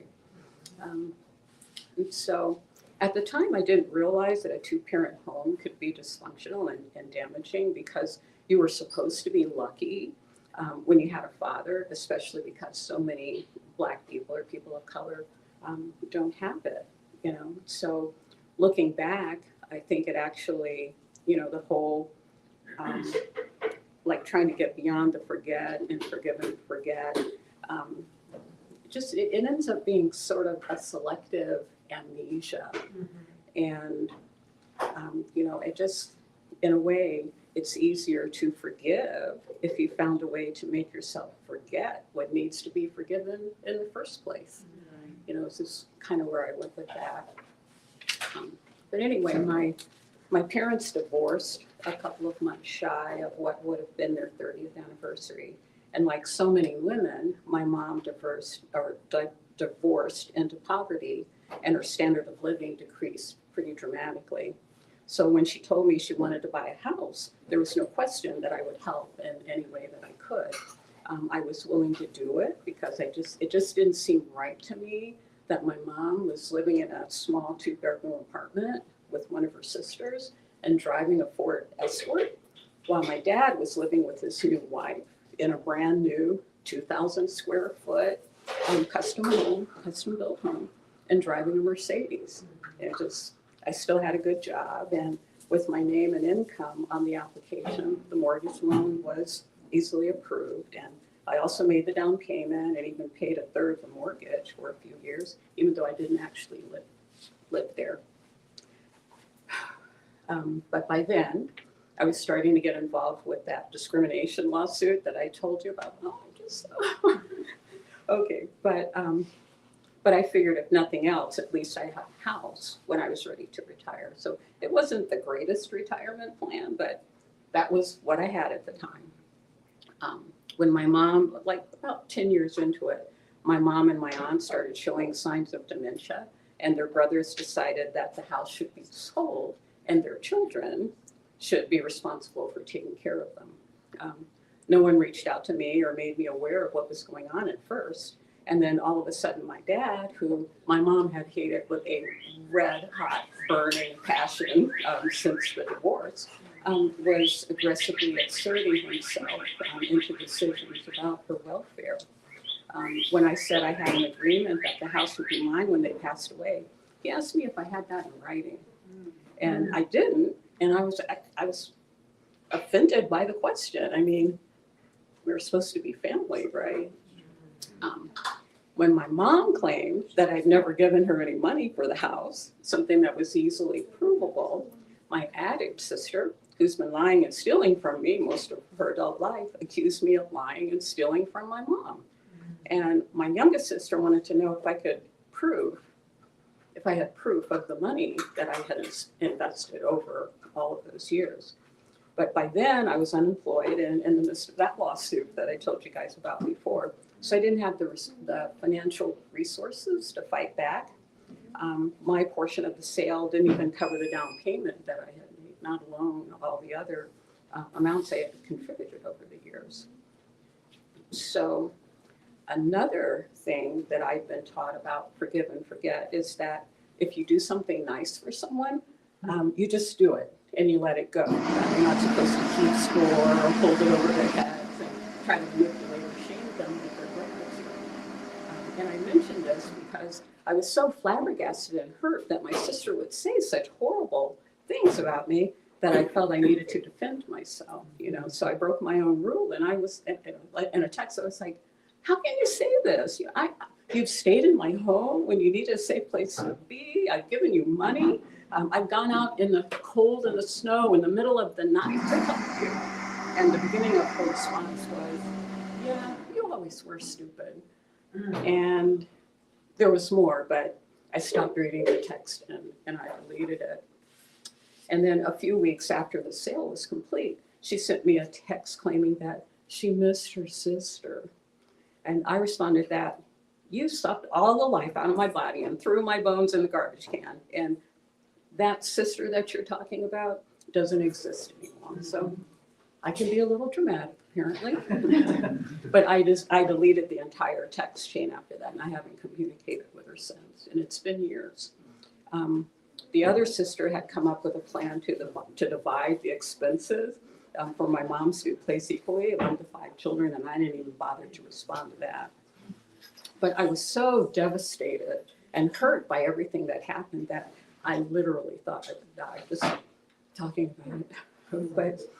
But I wasn't eating, I wasn't sleeping, I spent a lot of time crying and wondering how I'd missed the signs that my family, who had always done everything that I could to support, were such monsters.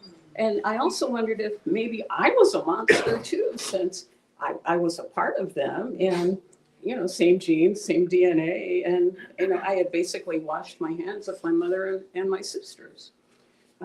But the experience definitely changed my perspective about forgive and forget, and I began to resonate more with Maya Angelou's observation that when someone shows you who they are, believe them the first time. And I did have to change the numbers, of course, because it had taken hundreds, maybe even thousands of times for me to believe who my family members really were. And I now believe it can be foolish, self-destructive, and sometimes even dangerous to forget the actions of people who demonstrate in so many ways over and over and over, time and time again, that they have no regard for you, your feelings, or your well-being. I would say go ahead and love them, because the nature of love is to love. I really believe that. But sometimes you have to make sure you love people from a distance. Another quote I've come to love is, just because you forgive someone doesn't mean they're not still toxic. And to me, that shift in thinking or that shift in attitude was a game changer for me. And since I'm committed to not having toxic people in my life, it doesn't matter whether we share the same blood or DNA. It's me and not somebody outside of me who makes decisions about how I'll be treated. Being aware of my needs and keeping certain boundaries and expectations in place means the people I choose to forgive. And it is a choice that can go either way as far as I'm concerned, and no judgment about how different people navigate that. But by shifting to that attitude, it doesn't take up this kind of stuff doesn't take up anywhere near the space it used to in my head. Those family members have shown me who they are over and over again. So they're no longer welcome in my mental house or any physical one I might live in as well. So I don't think they even know where I live. Usually when the subject comes up with other relatives I talk to, I tell them I live in Kansas or New Mexico. But I'll end, I know I've gone over, I'll end with a couple of other quotes I found on a dysfunctional family quotes list that affirm my new working definition of forgive and forget. And they also make me smile. So one is, if they don't appreciate what you bring to the table, let them eat alone. And the other is, when they say it runs in the family, you tell them, well, this is where it runs out. Yes, yes. Thank you for listening.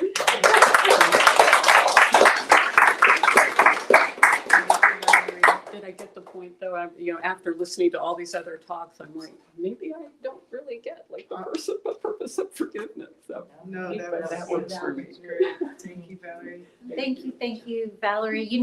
Sometimes I watched your expression as Isabel gave you the time, the 3-minute warning. And I saw that and I thought, sometimes that's part of the recognition of the forgiveness we already have, is just to be able to express things in a safe space. And the truth is, we are always standing in that safe space. There's a lot of noise and distraction that then we have to create other spaces, other containers to feel that safe space. And I was listening to you, and you were sharing building the set, building the set for the huge entrance of forgiveness. I was listening to what you grew up in and to the things you had to navigate. And I thought, well, I'm so grateful for all of that, because as you were in that, whether it was tears, whether it's sadness, whether it's suffering, let's go with the worst words, struggle and hardship, all those things. Where are you now? Where are you now as you stand here? Coach said forgive and forget. You said forgive and forget. I'm going to say, forgive and reclaim. Because when you reclaim who you are, you recognize there's nothing to forgive. Forgiveness is just like healing. It's more of the recognition and the reclamation you already have that wholeness. And so as you say, they're not welcome in your mental home. Careful, because even taking the time to say you're not welcome, I just welcomed you in. And we don't always think about that. The life we give to still saying no. And also just the reflection. Anytime someone walks in and I see something, I'm like, gosh, why are they still in that place? Well, why did I manifest them into my moment with me? So first I got to humble myself and say, oh, that's a version of me. Why am I still in that place? And then where am I now that I can recognize that we are here right now? And so thank you so much for your gifts.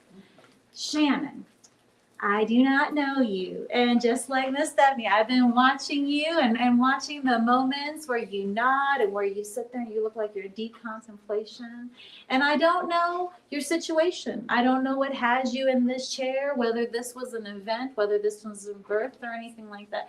But I know, as being an individual that had epileptic seizures for 22 years of my life, that there can be physical limitations, mental limitations, it's all sorts of limitations, and they're only as limiting as we let them to be. And so as I see you here, I'm like, ain't no limitation, ain't nothing to forgive. I see her rolling up in here, and it's like, okay, Shannon, and I had a best friend named Shannon who died of cystic fibrosis, and I'll tell you, as she is living on in her greatest self, I'm like, all right, Shannon, all right, I know you have something coming in here right now that is a representation of your strength, representation that nothing I am seeing defines you. It's what I'm seeing in you that's going to come forth. So Shannon, please.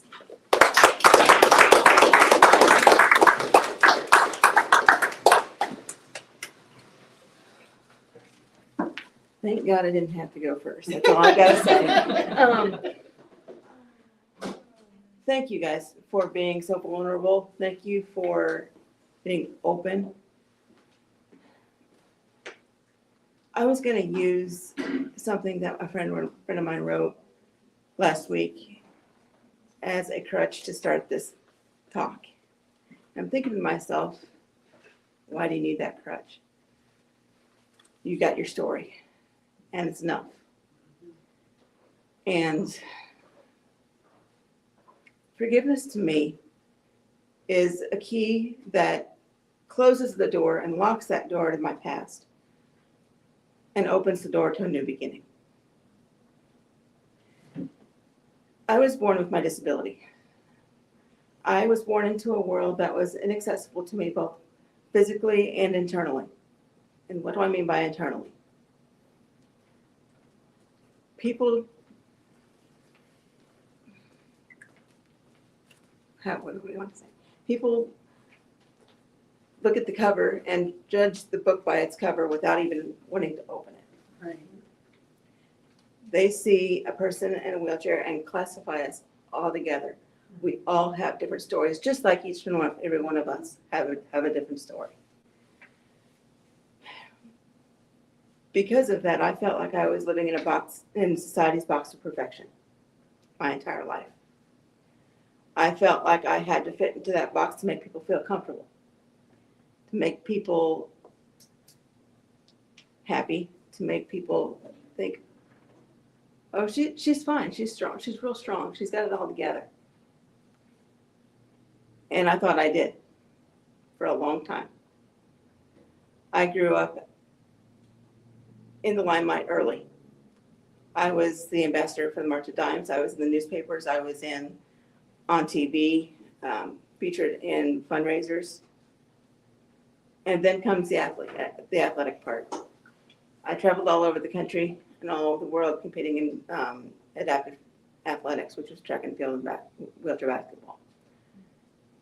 Well, I love those experiences and everything about them, and I have great friendships from them. I don't feel like I could truly appreciate to the fullest what it really was that I was experiencing because I didn't know who Shannon was. Mhm. And when I thought about what I was going to do today and use that thing that my friend wrote as a crutch, I don't need a crutch because I hid behind so many things growing up. I hid behind the athlete. I hid behind relationships. I hid behind job titles to hide who I really am as a person because I felt like I had to shrink myself in order to make people feel comfortable. And that's not going to happen anymore. I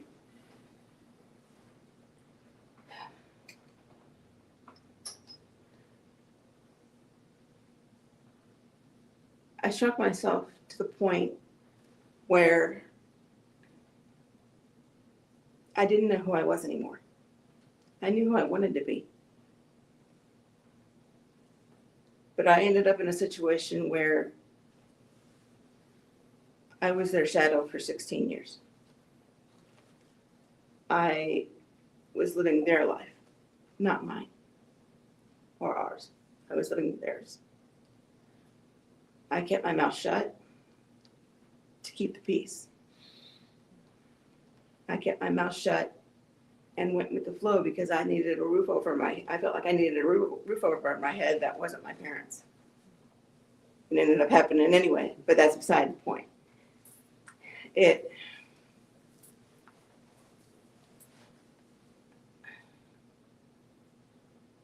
I completely lost myself, and I was introduced to a person that I never want to meet again in that situation.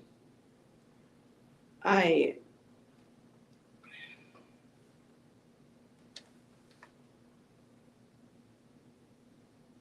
hid behind so many things, and I felt like my biggest addiction was wanting to escape myself. And I did that through so many things. And if I may, I think it was in April that somebody in here distinguished the difference between sobriety and what was it? Help me out here. California sober. I'm sorry? California sober. No. Recovery. Sobriety and recovery.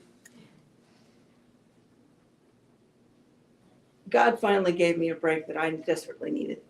And it came in the form that I never knew I could ever survive. A year ago yesterday, I ended up in the hospital. I was in and out of consciousness for the first 5 days. I had a very bad infection.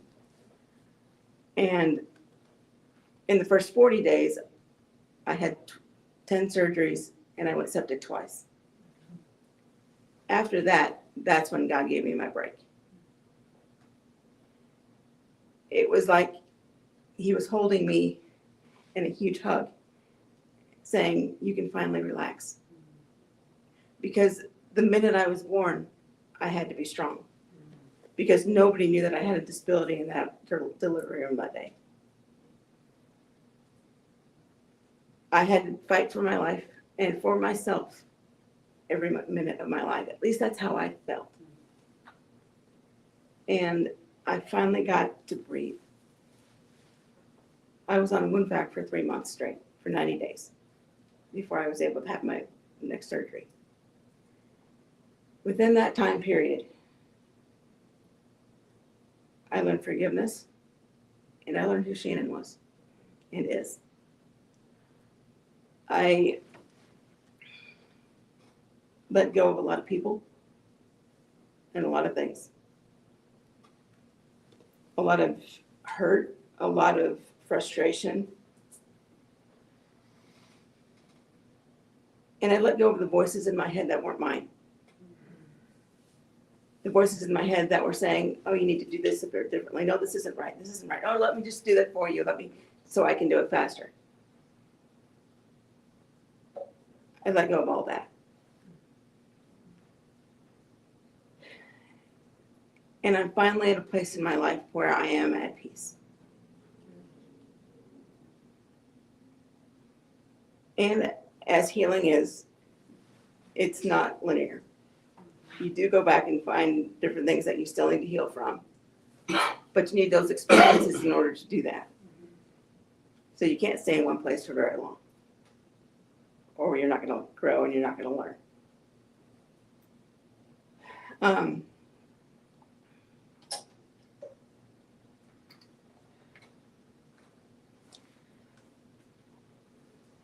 When I went into the hospital and went through all those experiences, I could have just as easily said and focused on the physical part of it. I've let this last year change me internally, change me as a person, change my perspective on life, change, and knowing that I'm worth more than I've ever given myself credit for. I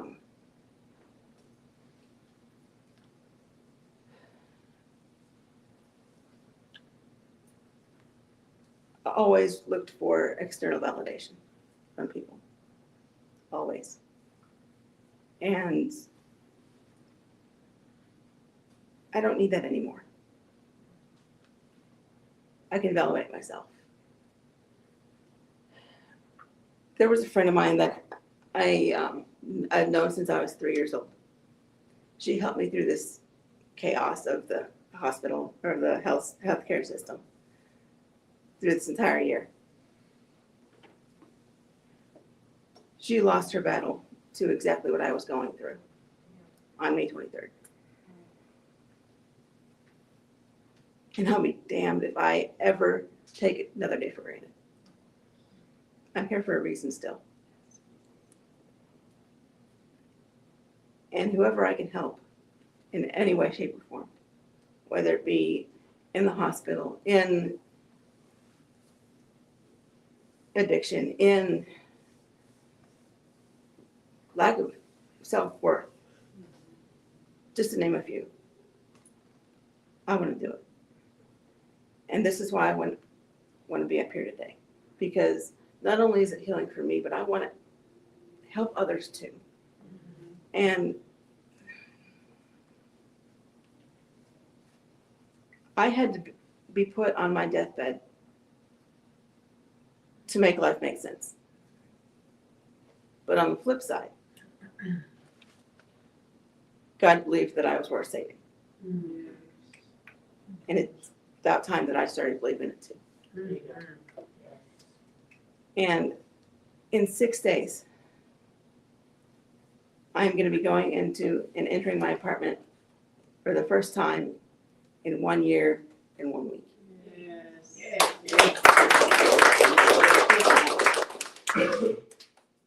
And like I said before, forgiveness. It's the key that locks the door to your past. Although you do get to take your experiences with you so you don't repeat them, hopefully. Or you go with experience. And you open the key, you use that key to open the door to your future. And you don't look back. And that bright light that I've wanted to see so long for the past year is getting brighter every single day. And that future looks beautiful. God has put so many people in my life this year from a hospital bed that I've been able to connect with, that I've been able to learn from, that I've been able to grow and love. And I am so excited to be able to start that new journey because I can finally breathe. I can finally relax. And I'm finally in a place where I can forgive myself. And I am so excited for my future. And it's all because of forgiveness. Thank you.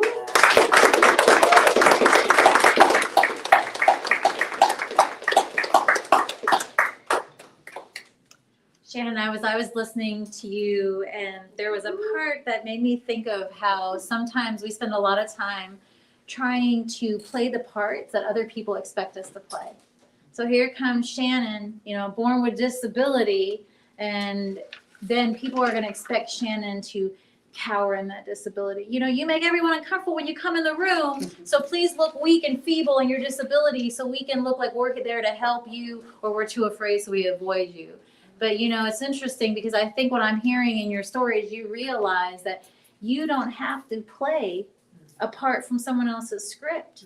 As a matter of fact, you don't even have to keep playing in the script that someone tried to teach you to write that isn't your script, because you are not only the person on the stage playing out the role, but you wrote that script, you're directing that entire thing, and you are the most important character in your story. So it just felt great to see you up here saying, everyone kept saying, hey, do this role, do this role, do this role. And you're like, no, those aren't me.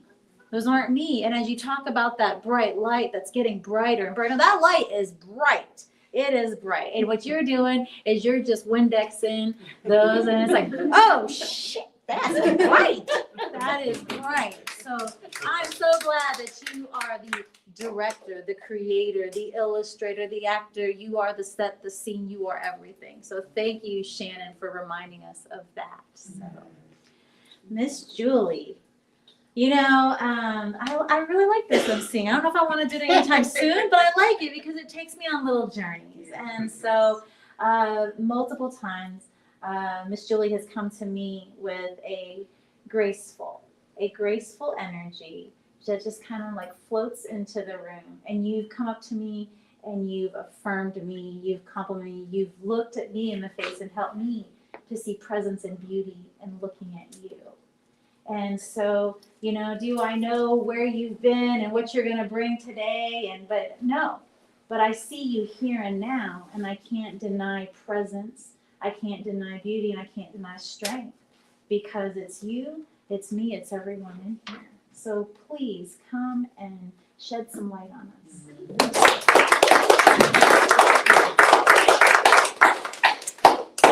Good morning, afternoon. To be honest, I wasn't entirely sure how the talk was going to go or what I was going to say, but as usual, I knew that everyone that spoke before me would add a piece to the puzzle. And I would really like to express appreciation because that has definitely happened. When I first signed up to Maybe Talk, I told Izzy, I said, you know, forgiveness is an issue that I'm struggling with. And I will know, it was several months ago, I will know by then whether or not I feel like I have something that I can say on it or not. Because I just didn't know. And I've had lots of things going on in my life in the last 6 months. And there has been a lot of growth in my journey. And yet I woke up this morning thinking, it's so easy to, quote, forgive some people, and other people, it is just so hard. I mean, you carry it around and you just can't let go of it. And you're like, I really want to, and I am willing to be willing, but it's hard. I liked when Stephanie had her backpack because probably 20 some, maybe 30 years ago, I had a dream. You know, they talk about dragging your baggage behind you. In this dream, I was either in an airport or a train station, but I had this huge amount of baggage. Think like coffin-sized steamer trunk with a steamer trunk on top of it and several suitcases. And my biggest fear was that I had to keep all that baggage with me. So I'm dragging it down these long hallways and from place to place and down to the diner. And I was just determined that I couldn't lose any of this baggage. And I thought, that is a lot of baggage. And I think I've gone through a lot of my life like that, having trouble letting things go. But in thinking on it today, I think I'm probably down to maybe a steamer trunk and a suitcase, and the steamer trunk isn't full anymore. So I'm going to give myself the credit for that. Like a lot of you, I had parents that it wasn't an ideal supportive environment. And with my dad, it was real obvious. He was super critical. He was angry. You know, I knew he was a jerk. And it was difficult, but that's where my focus was. I was in my 30s before I realized the damage that my mother had done also. Interestingly, my father and I have a pretty good relationship today. He doesn't treat me like he used to, and he doesn't treat me like he does some other people. Because at some point, and I'm still not very good at boundaries, but I learned to set them with him. And so we have a mutual respect today. My mother passed away 13 and a half years ago. And we were not able to heal our relationship. I think she supported me when I was a little kid, but sometime when I hit my teens, she disliked me. And that continued, and her lack of faith and support showed up throughout my entire adult life. I was the oldest child for both, my mom and my dad. My dad was the oldest in his family. My mom was the youngest in hers. I was their first child. And I was having to think that back when she had me, she wouldn't have really had a choice to not have me. And maybe if she had, she wouldn't have. You know, I don't know. Her and my dad had a very difficult relationship. I'm one of those rare children. Most people are like, oh my God, my parents got divorced and I was devastated. I felt so awful. I was divorced and I was like, thank you, God. Yeah. And I was 7 and I knew they needed to not be together. And we were better off when they were not together. But my mom and I had a difficult relationship. She would do stuff with the rest of the family, and I'm the only one that had grandkids, but me and the kids were often excluded. There's a lot of pain there because family meant the world to me, and all I ever wanted when I was young was for my mom to be one of those great moms that was your best friend, like that you see in all the Hallmark cards. That was not me and my mom.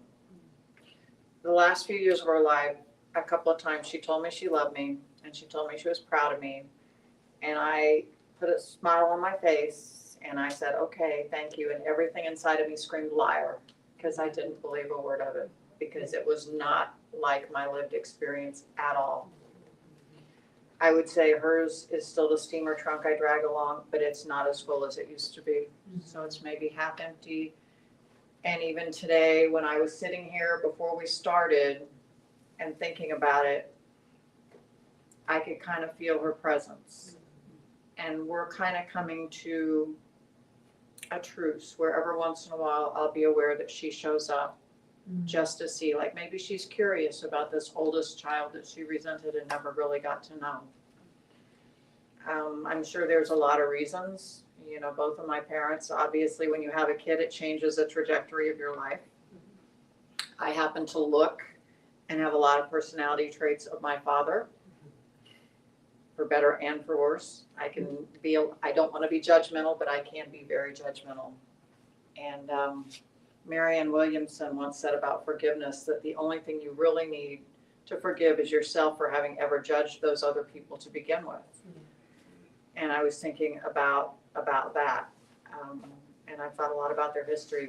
What Rory said about how the things you've been through have brought you to where you are today. So true and impactful. You know, the things that coming out of that environment gave me that are my strengths, that are the things I'm the most proud of that might not have been there if it was different. You know, lately a friend has been going through the Bible with me, and I've realized how many times these great saintly people had kids that turned out just awful. So maybe, you know, if your parents aren't so perfect, you got a better shot. So maybe it was a blessing, and I should be grateful for that. I'm another one, like Shannon and some others, where I was taught not to validate my own thoughts and opinions. No one was going to like me. If I wasn't making great grades and too smart, then I wasn't living up to my potential. But don't raise your hand in class too much, the boys won't like you. Right. So I got all the mixed messages. My opinions weren't necessarily accepted. So I was always looking for external validation. Is what I want or think or feel even remotely normal? Is it okay? I would seek out friends or people that I would, you know, have to run everything by. And I started slowing down on that probably just a few years ago. But in the last 6 months, some things have happened that have finally turned that corner for me. And it looks messy. It's one of those relationships that has more red flags than the old Soviet flag. And yet I'm choosing it for now. And I'm getting a lot out of it, and I love this person. Because a lot of my friends have concerns, and I've listened to the concerns, and for the first time in my life, I'm making my own decisions based on what I think and feel. And I turned 64 last August, and just in the last 6 months, I take in all the input, and then I value my own decision first. That's brand new for me. And it feels kind of weird, and I'm kind of isolating a little bit. I know that, even though most of my friends with the opinions, we still have a great amount of love and affection there. It hasn't destroyed any of the relationships that I know of, which is another amazing thing. But it feels good, and I'm giving myself grace. Whether I make a so-called right decision or wrong decision, there's lessons, and I'm learning a lot. I will have to give myself grace for still carrying some of that baggage around on my mom. I'm still willing to unpack it. I'm not perfect. Forgiveness. Something that Abigail said really resonated with me, and that is, they say forgive and forget. Well, a lot of the times that I would do that, it wasn't forgiveness, it was denial. It was denial, because every time you thought, okay, that person's not going to do that to me again, and if they hadn't, you could have worked things out. But that wasn't the case. So to believe that was the case when it happens repeatedly is just to deny the truth of what's going on in front of you. It is to hide, it's to deny reality in hopes that your fairy tale will be the truth, in spite of all evidence to the contrary. And I have done that a lot. It's interesting, I don't ever remember seeing anybody drunk or high when I was a kid, but nearly every relationship I've been in as an adult has been with someone who suffers from some type of addiction or alcoholism issue. I can only think of 2 in all my many relationships that have not. And so obviously there's a reason for that with me. And at this point, I accept that that's going to come with certain things, and there are certain things I'll have to do and learn to continue forward. And I am making that conscious choice. I'm grateful for all of you here today. I'm grateful for all of these messages. And I'm grateful that so many of us are finally figuring out what we really think and what we really feel, and having a little respect for our own opinions and our own feelings without having to get some surrogate parent in the form of a friend, teacher, counselor, somebody to say, yeah, that's normal, you're okay. It doesn't really matter if it's normal or okay, if it's authentically ours. And if we think it's okay, that's what's important. People that are following everything else never change the world, because that's everything else. You have to be who you are and respect that, and that doesn't come easy when you grew up with the opposite. So that's all I have on forgiveness. I'm a work in progress, but making headway every day. And ultimately, yeah, if you forgive yourself for ever judging the other people to begin with, then that's the ultimate thing needed. Thank you.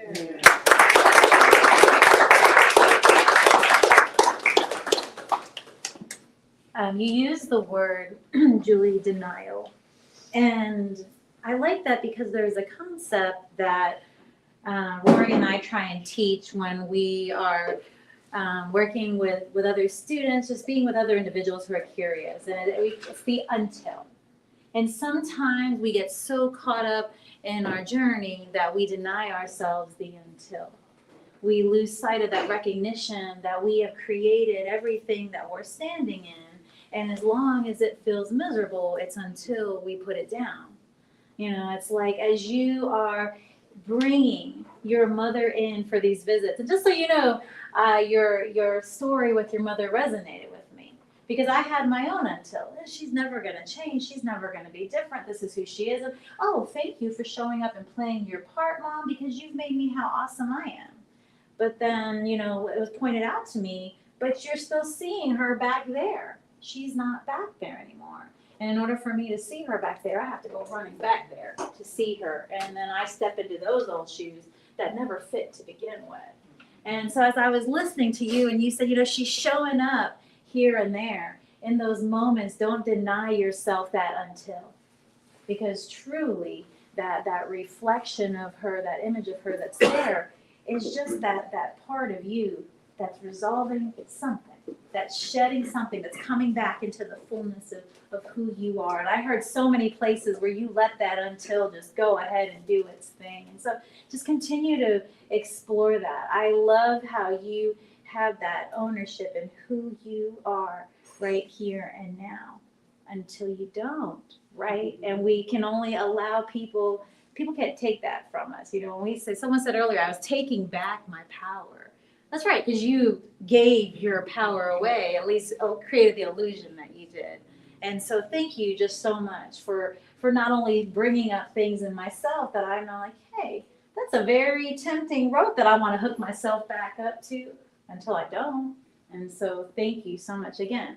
Presence, poise, beauty, I greatly appreciated it, and I think everyone here felt it. Yes. And so Elisa, wonderful. You are radiant as you're sitting there, like a burst of sunshine and a glow in your face. And as I was reading through, it was saying, you know, you are going to help us understand that silent weight.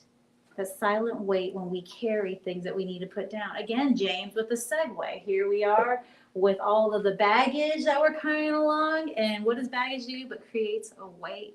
but I am looking forward to the fullest expression of you and the freeness of who you are, recognizing that it isn't even a silent way because it doesn't even speak. So I can't wait to hear your truth and hear your expression of you.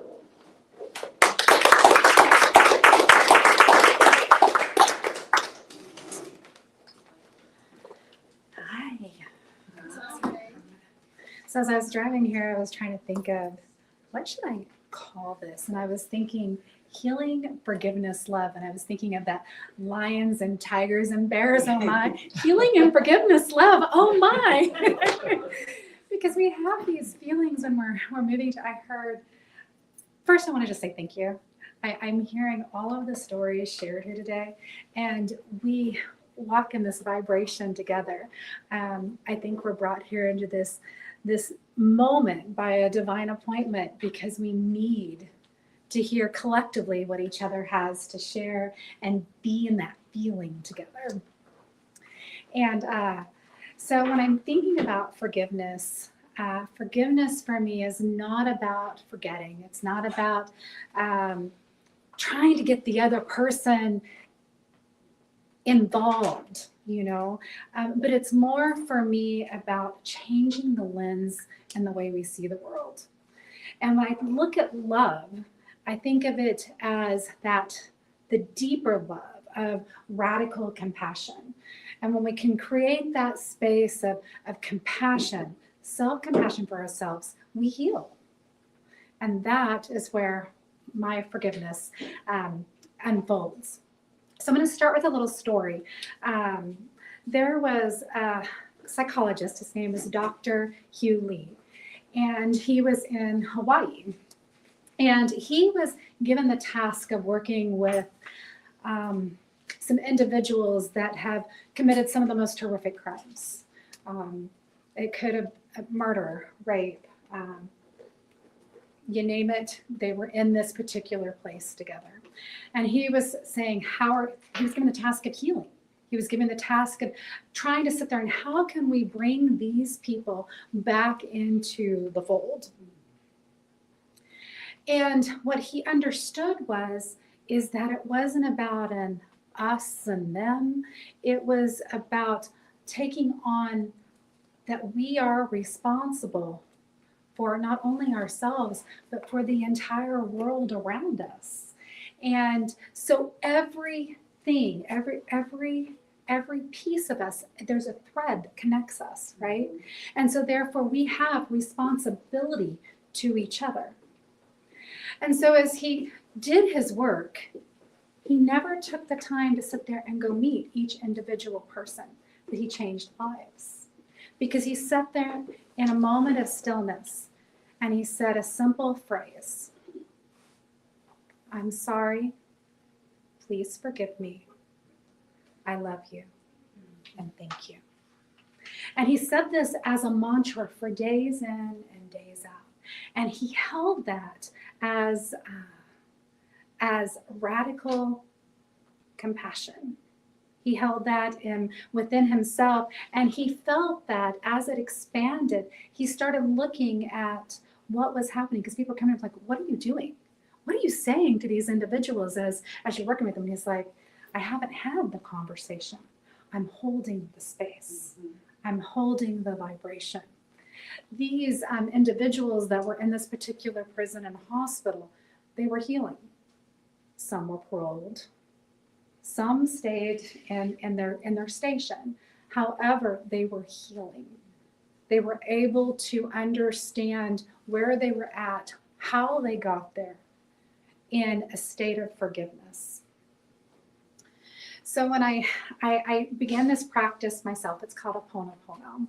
I remember thinking, okay, I'm going to do this, and I'm going to do it my 108 revolutions, and I'm going to do it for 21 days because 21 days makes all the difference in the world, right?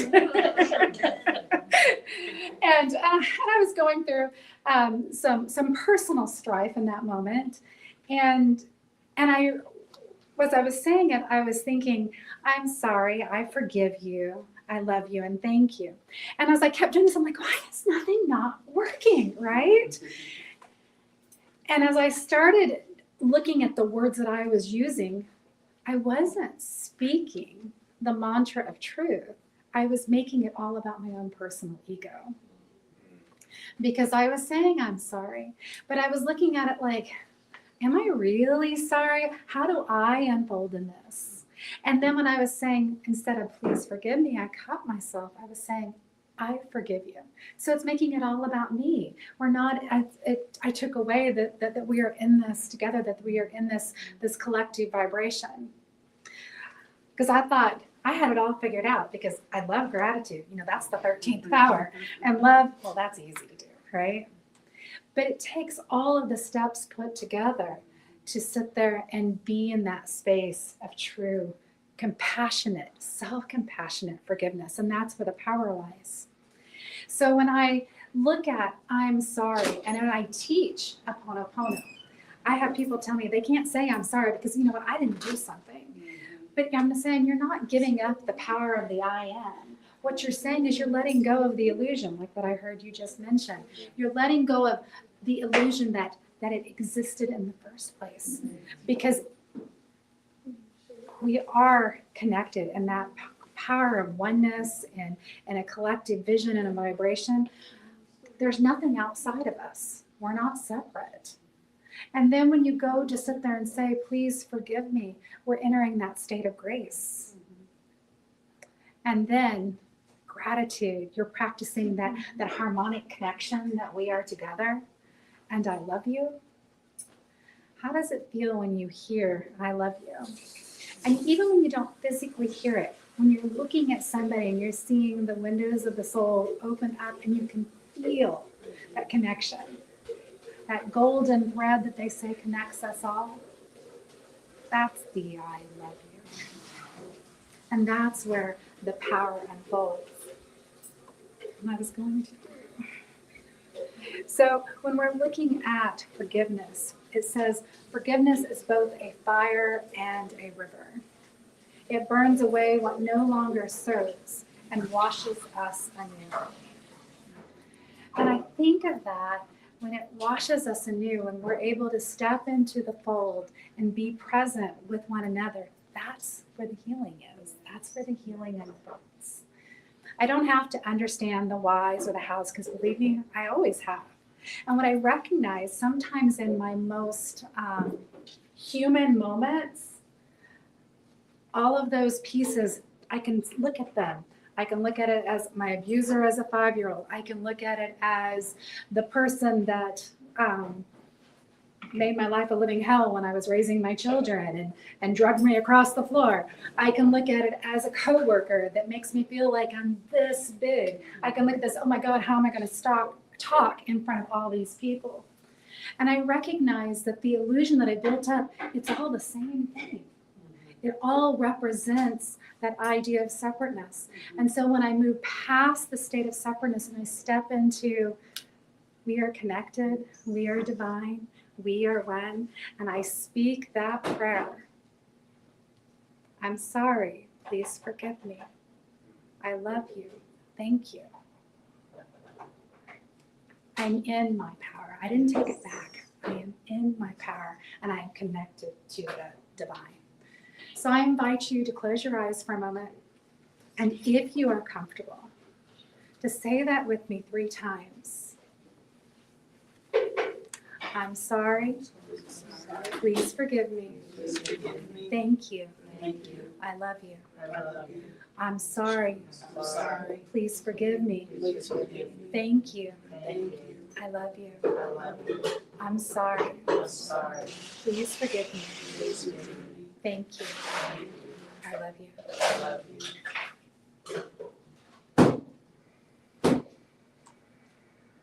Feel that connective tissue, that fiber that brings us into that harmonic knowing. We are one. We are here by that divine appointment. We are whole, and we are loved. Thank you.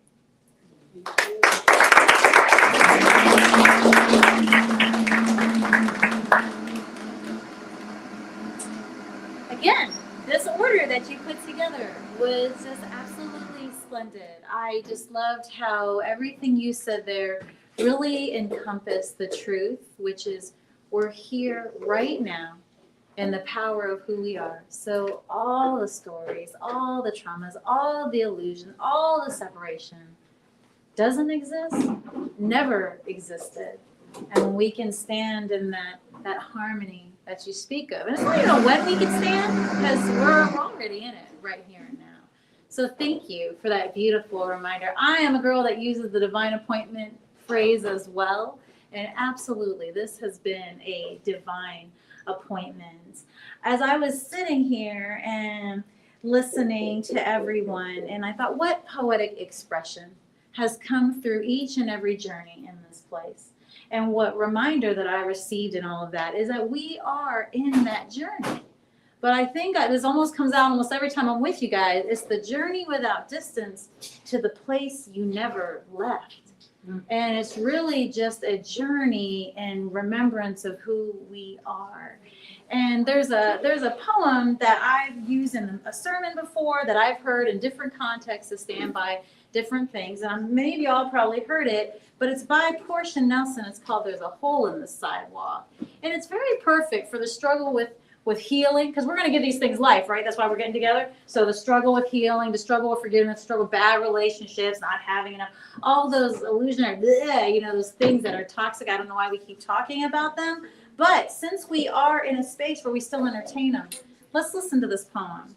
There's a hole in my sidewalk by Portia Nelson. Chapter 1, I walk down the street. There's a deep hole in the sidewalk I fall in. I'm lost. I am helpless. It isn't my fault. It takes forever to find a way out. Chapter 2, I walk down the street. There's a deep hole in the sidewalk. I pretend I don't see it. I fall in again.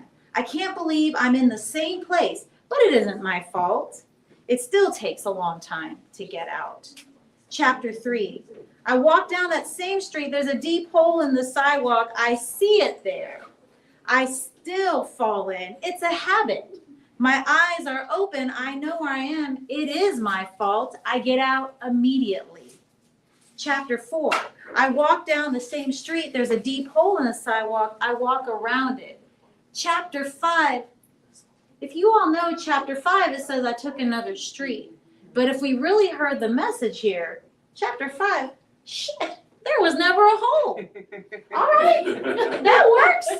And that's what it really comes down to. I really enjoy every single experience because I am the person who says, I wouldn't change my life for anything. I used to say to my children, I wouldn't wish my life on anyone, but I wouldn't change it for anything because I am so in love with myself. I am so proud of who I am. And I can get all of myself to feel a way about the other versions of me that I feel about me, then that's something.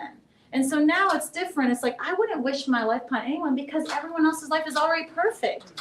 I don't need to wish my perfection on their perfection. I just need to lock arms with y'all and say, let's stand in it right where we are. And that's activating the power of forgiveness. And really, we don't even have to activate it. We just have to acknowledge that we already have it.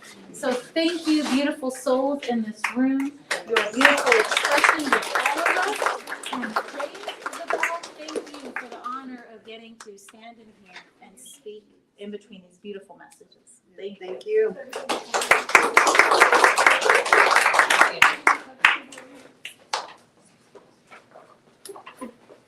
Thank you again, everybody, for attending, taking the time to be here today. We hope that all these messages, right, aren't for you to take other people's stories and make them your own or take anything. It's about, again, activating your own personal truth and being bold and willing enough to own it, walk in it, and be willing to share it with others. So thank you. Yeah, thank you. Thank you for being here and just being present and being able to just breathe deeply, breathing in the love and the forgiveness and bringing out the lies and the illusions. Because here at AYPN, we believe that we came together to activate the divine power within each and every one of us, to fill the world with activators of truth, triumph, and transformation. That darkness is not the opposite of light, but the womb of it. So each and every one of you, your stories holds a gem, holds a piece of yourself that when you share it, you allow that to radiate truth. You remember who you are, you reclaim your power, and you step in it boldly, allowing it to help others do the same. Going from pain to power, this stage embodies that essence. Going from wounds to wisdom, we rise in that essence. We allow clarity to come up like a wellspring and bring that peace. So thank you. Next month, we'll be back at it here at TLA 87 Spot Nutrition, speaking on the power of truth. So we hope to see you again. I know we got some new faces. Glad to see you, everybody here once again, and we hope to see you again in the future. Everybody online, we love you. Peace out.